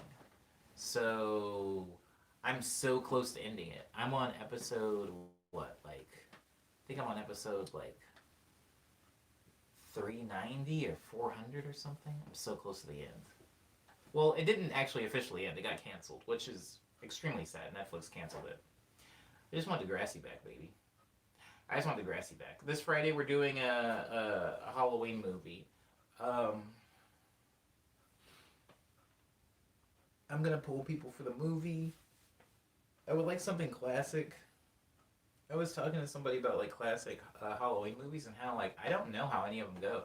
Like I feel like everybody's seen Nightmare on Elm Street a million times. Everybody's seen Halloween a million times. Everybody's seen Child's Play. You know, Friday the 13th. Everybody's seen a lot of these movies a million times, and I saw them once years ago, so I don't remember any of them. I have seen Jeepers Creepers like 9 times though, so I don't want to watch that again. Oh. Wait, hold on. Hold on, sorry. Is it like a slice of life anime, says Alpha, talking about Degrassi? If by if by is it like a slice of life anime? If by that you mean is it pointless and goes nowhere and doesn't matter and is way too long and people love it? Yes, it shares those 5 qualities with slice of life anime. Oh boy, with drama, says Leon. Oh my god. Well, we've ran the course. I don't like slice of life anime. I hate slice of life anime. I hate slice of life anime. I can't stand that. I can't stand that stuff. Stuff's nasty. But I've watched slice of life IRL shows, if that makes sense. Is Full House slice of life? Is Friends slice of life? I feel like I've watched slice of life things, but it's hard for me to do it now. I can't get into a slice of life thing now as an adult. I would say those things were a lot easier for me to get into when I didn't have high expectations from the things that I was watching. Now that I kind of need things from what I'm watching, or playing, whatever, it's a little harder for me to get into stuff like that. When I said that it was trash earlier, I was kind of joking. It's not trash. It's just it's not necessarily catered towards people like me. Can you please watch Fargo so I can have someone to talk to about Omni? I'll add that to my list, Alpha. Wait, what is that on? Sorry. Before I actually commit to this, what is that on? Is it on like Showtime or something? Or HBO? If it's on something like that, I can't watch it. But I feel like it's important to actually ask what it's on. It's on Hulu. I don't have Hulu. I don't have Hulu. I cannot watch this. Is it like a big pie chart where you take a slice of someone's life and then the anime is that person without that slice of their life, says Rim, or is it the opposite? Slice of life is exactly what it sounds like, Ram. Every episode exists in itself and it's just about a day of. Yeah, exactly. Exactly what Lindsay says. Exactly. Imagine cutting a slice out of a pie. You could still enjoy that pie without that slice without necessarily having the context of the entire pie. That's what slice of life anime is like. It's like eating a slice of a bigger pie, and you can eat the whole pie if you want to, one slice at a time, but you don't have to. You can watch an episode of most slice of life things. You can watch like an episode of like season 2 and maybe not get some things, but generally it's going to introduce an issue and it's going to solve the issue by the end of the episode. Unlike a soap opera or something that just kind of keeps building on itself the further it goes. Wow, Lindsay got such a succinct definition of that. Made me start thinking about how soap operas are built and how easy it is to get sucked into those. Okay, Alpha says it's basic people stuff. That's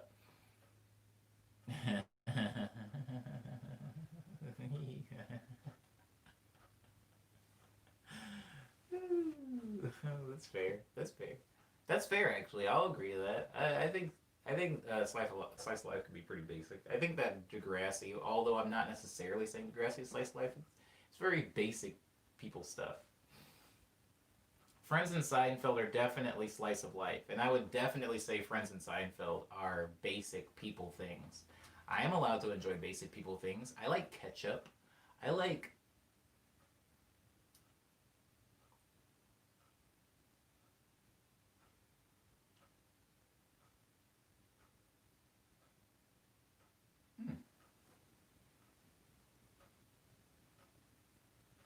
Corn syrup?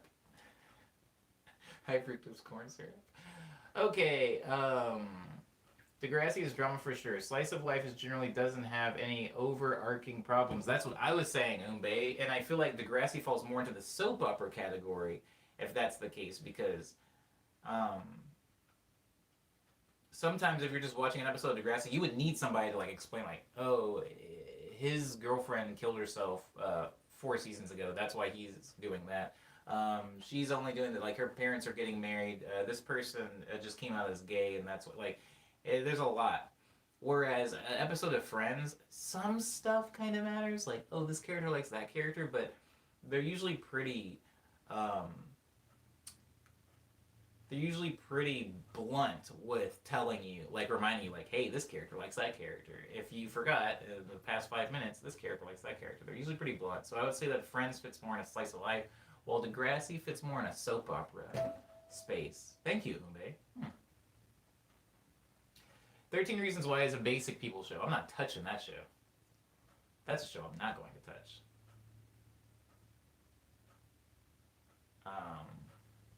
I'm not going to touch that. The struggle to identify basic likes. It's fun. It's fun, Leah. It's fun to like try to figure out what normies be into.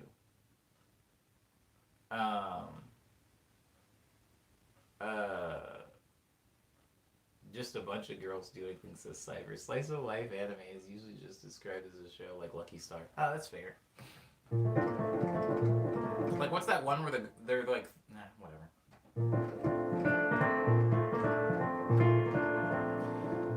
Typically, I don't like. I'm moving past this, but I'm just saying. Typically, I don't like slice. It's hard for me to get into slice of life stuff today because I need like a journey. I need like the hero's journey, as cheesy as that sounds. And a lot of slice of life doesn't necessarily have that. However, I can watch a slice of life movie, which is what a lot of mumblecore films have been compared to, because there isn't necessarily a lot of time dedication. The slice of life show is probably going to eat anywhere from like 20 to 100 hours of my life, whereas a slice of life movie, maybe 2 hours, max. Okay. I think Okay, I think we're out of that. I think we got out of that. I want to thank everybody. I already named the songs. I already named the songs. I'm gonna do the thingy one more time.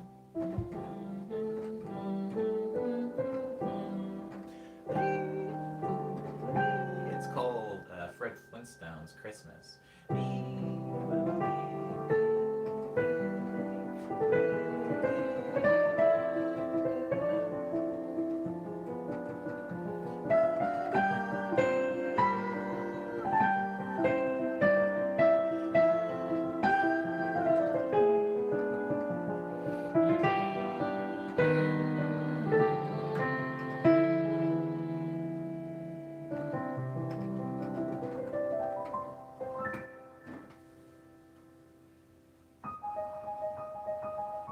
Is that song out, says everyone? With the thing I just played? No, I just made it in like yesterday's stream. I've never played that song before yet. I played it yesterday. I played the first few chords. Today is the only time I've actually completed it. I just made it today. I need it for my math homework. I love Erwin. Erwin, you're an amazing musician. You could probably just make that song. You could probably just make it for yourself, probably. But don't. It's mine now. It's mine now. I claim it. I haven't put copyright on it though, so I'm just saying, if you were a really, really sneaky, skeevy person, you could take it. It would be theft, but in the eyes of the law, it would not.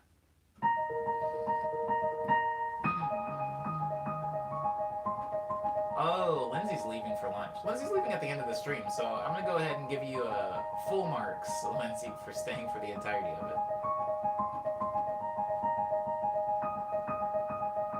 I will try to record it. Maybe I'll record it in a stream, Erwin. I mean, I feel like we make like dancing music so often in the Friday streams. What if I actually had streams dedicated to making some of these like more piano-based, like jazzy, fun songs, kind of like signals? If I had a part of the stream dedicated to those, that could be fun.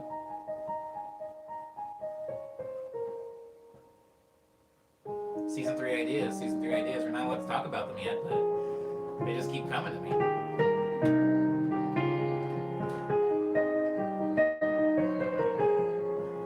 Hush Hour is a really good ending song.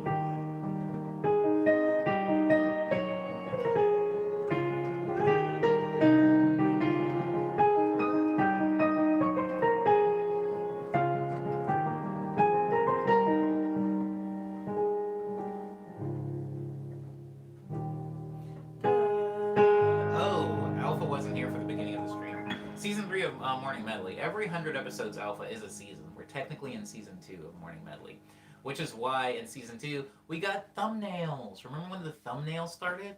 But I started feeling self-conscious, so I just gave all of season 2's thumbnails to season 1. Season 3 is probably going to have a different thumbnail, right? Probably. Okay, anyways, yeah, so season 3 starts in roughly 50 streams.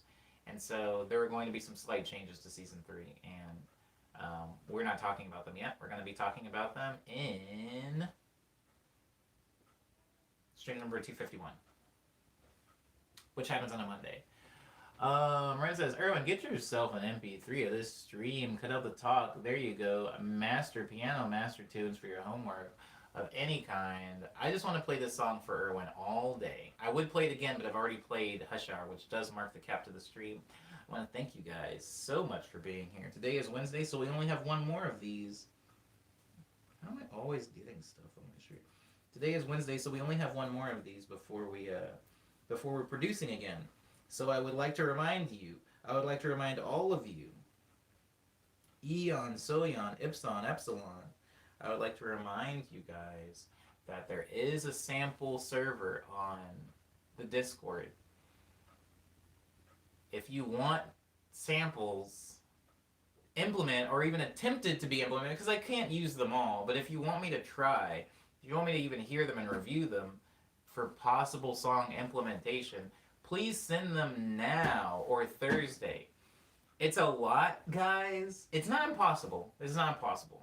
I try to do the best I can, but it is a lot to be streaming and making a song and then also tabbing out and then going to Discord and trying to download stuff and then convert it and then import it into Fruity Loops while I'm streaming. It is a lot, and also the Discord noise annoys me. So try to get it in before 9 a.m. at for the production stream. I might have to like implement a rule where like if you don't get it in by 9 a.m., I just won't look at it until the following week. And I'm not doing that to be mean. I'm not doing that to try to like make you guys feel rushed or put any pressure on you. It's just a little bit easier if I'm not having to go between, like FL Studio to Streamlabs OBS to Discord to FL Studio. Just trying to make things a little bit easier on myself. That's all. Um, Season 3 isn't going to happen for another month and a half, says Erwin. This is true. But, Erwin, I have to discuss and come up with changes ahead of time. Um, the reason for that is because a lot of the changes, when you think about Erwin, like even the production stream, like a lot of the changes, whether it was like having a pre-stream screen, like the stream used to just start up with me producing. Now I have like a pre-stream like screen for like you guys can still be in the chat while I'm like kind of getting everything set up. Even that is like a subtle shift or a subtle change. But I need to figure out what the changes are going to be, Erwin, so that I have enough days to implement those changes. Because stuff like commissioning somebody to make a thumbnail for the stream or setting up scenes in OBS take time. And so if we're like on morning medley number 299, I'm like, so what do you guys want to see in 300? And you guys see all these really cool things. It's just not going to be enough time for me to implement them, over the weekend before we do it. I just realized that the first episode is a production stream. Like the first episode of season 3 is going to be it's going to be a Friday and it's going to be a production stream, right? No, that's not true. That is true. That's true. So, anyways, I'll figure something out. Alpha says, "Have you watched Infinity Training?" I haven't watched anything, Alpha. I haven't watched anything yet. On my list is still untouched. I have a list of so many things I need to watch that I haven't really watched yet. I got kind of swamped with work, and lately I've been like my sleep schedule's all weird. I just haven't really gotten into too much of any shows right now. Start the season on 301, says Cyber. That's usually what other shows do. Oh, is it? Oh, dandy. Okay, well, anyways. What's Infinity Train? Erwin says Infinity Train is a TV show. I think it's on Cartoon Network. Or was on Cartoon Network. I'm not exactly sure, but it is an animated show that looked really good, but I haven't started yet. To be true or not to be true, says Rim. I don't understand, Rim. I don't understand. But, oh, it says the purpose of words. Oh, that's fair. I get it now. It's 20 minutes an episode. This is true. This is fair. Or 10 minutes an episode. Isn't that? Yeah. I think you said this to me before. Either you said, no, I think it wasn't you, actually. I think it might have been my roommate. They were trying to tell me to watch, and they're like, the episodes are really short, so it kind of breezes by. Yeah, I'll get into it in due time. But this is not going to be another 3-hour stream. Guys, it is Wednesday. Tomorrow, again, is the last morning medley stream before the in the studio thing, so just make sure you get the samples in at your leisure, just as long as it's before 9 a.m. on Friday. And that rounds out all of the news. We're not going to start talking about Season 3 implementations until next week. I hope you guys enjoy your Wednesday to the fullest. I have some work that I need to get done, and then I'll be kind of like hanging around Discord. I do thank you guys, the people that have been tagging me on Discord. It does make a difference. It's hard for me. It's hard for me to check it really often. So when people tag me and stuff, it does make me actually read it. So I do appreciate that. When I have my phone with me anyway. I have been like leaving my phone places. Rem is out of here, and so am I. I want to thank you all for being so respectful to me in these streams. Also, thank you for being polite to each other. And when I say each other, I'm also including my friends. Every now and then I'll have like a homie that comes through, whether it's Sky, whether it's Skirt, whether it's Chuck. Like every now and then there will be like a collaborator or something like that I've worked with that'll come into the stream. You guys are always really nice to them. I appreciate that. It's like I remember when there was like company that would come over. When there was company that would come over, like me and my sisters kind of knew that we had to behave in a like like good kids. Like you had to just be like super good because now there's like an outside there's an outside force looking, or if you're like in the supermarket with your parents, like maybe you can't act up like the way you would like to because now there's like other eyes. I appreciate you guys being nice to my friends. It makes me look good. It makes me look better. It reflects well on me. And so thank you for always being respectful to me and polite to each other. It's super huge. I hope that you guys enjoy the rest of your Wednesday. I will see you here hopefully tomorrow morning at 9 a.m., where I will not forget that I made a smoothie and let it thaw out completely and turn into moch next to me. I will not do that tomorrow in the stream. I will not do that in the stream tomorrow. All right. Abo, everybody.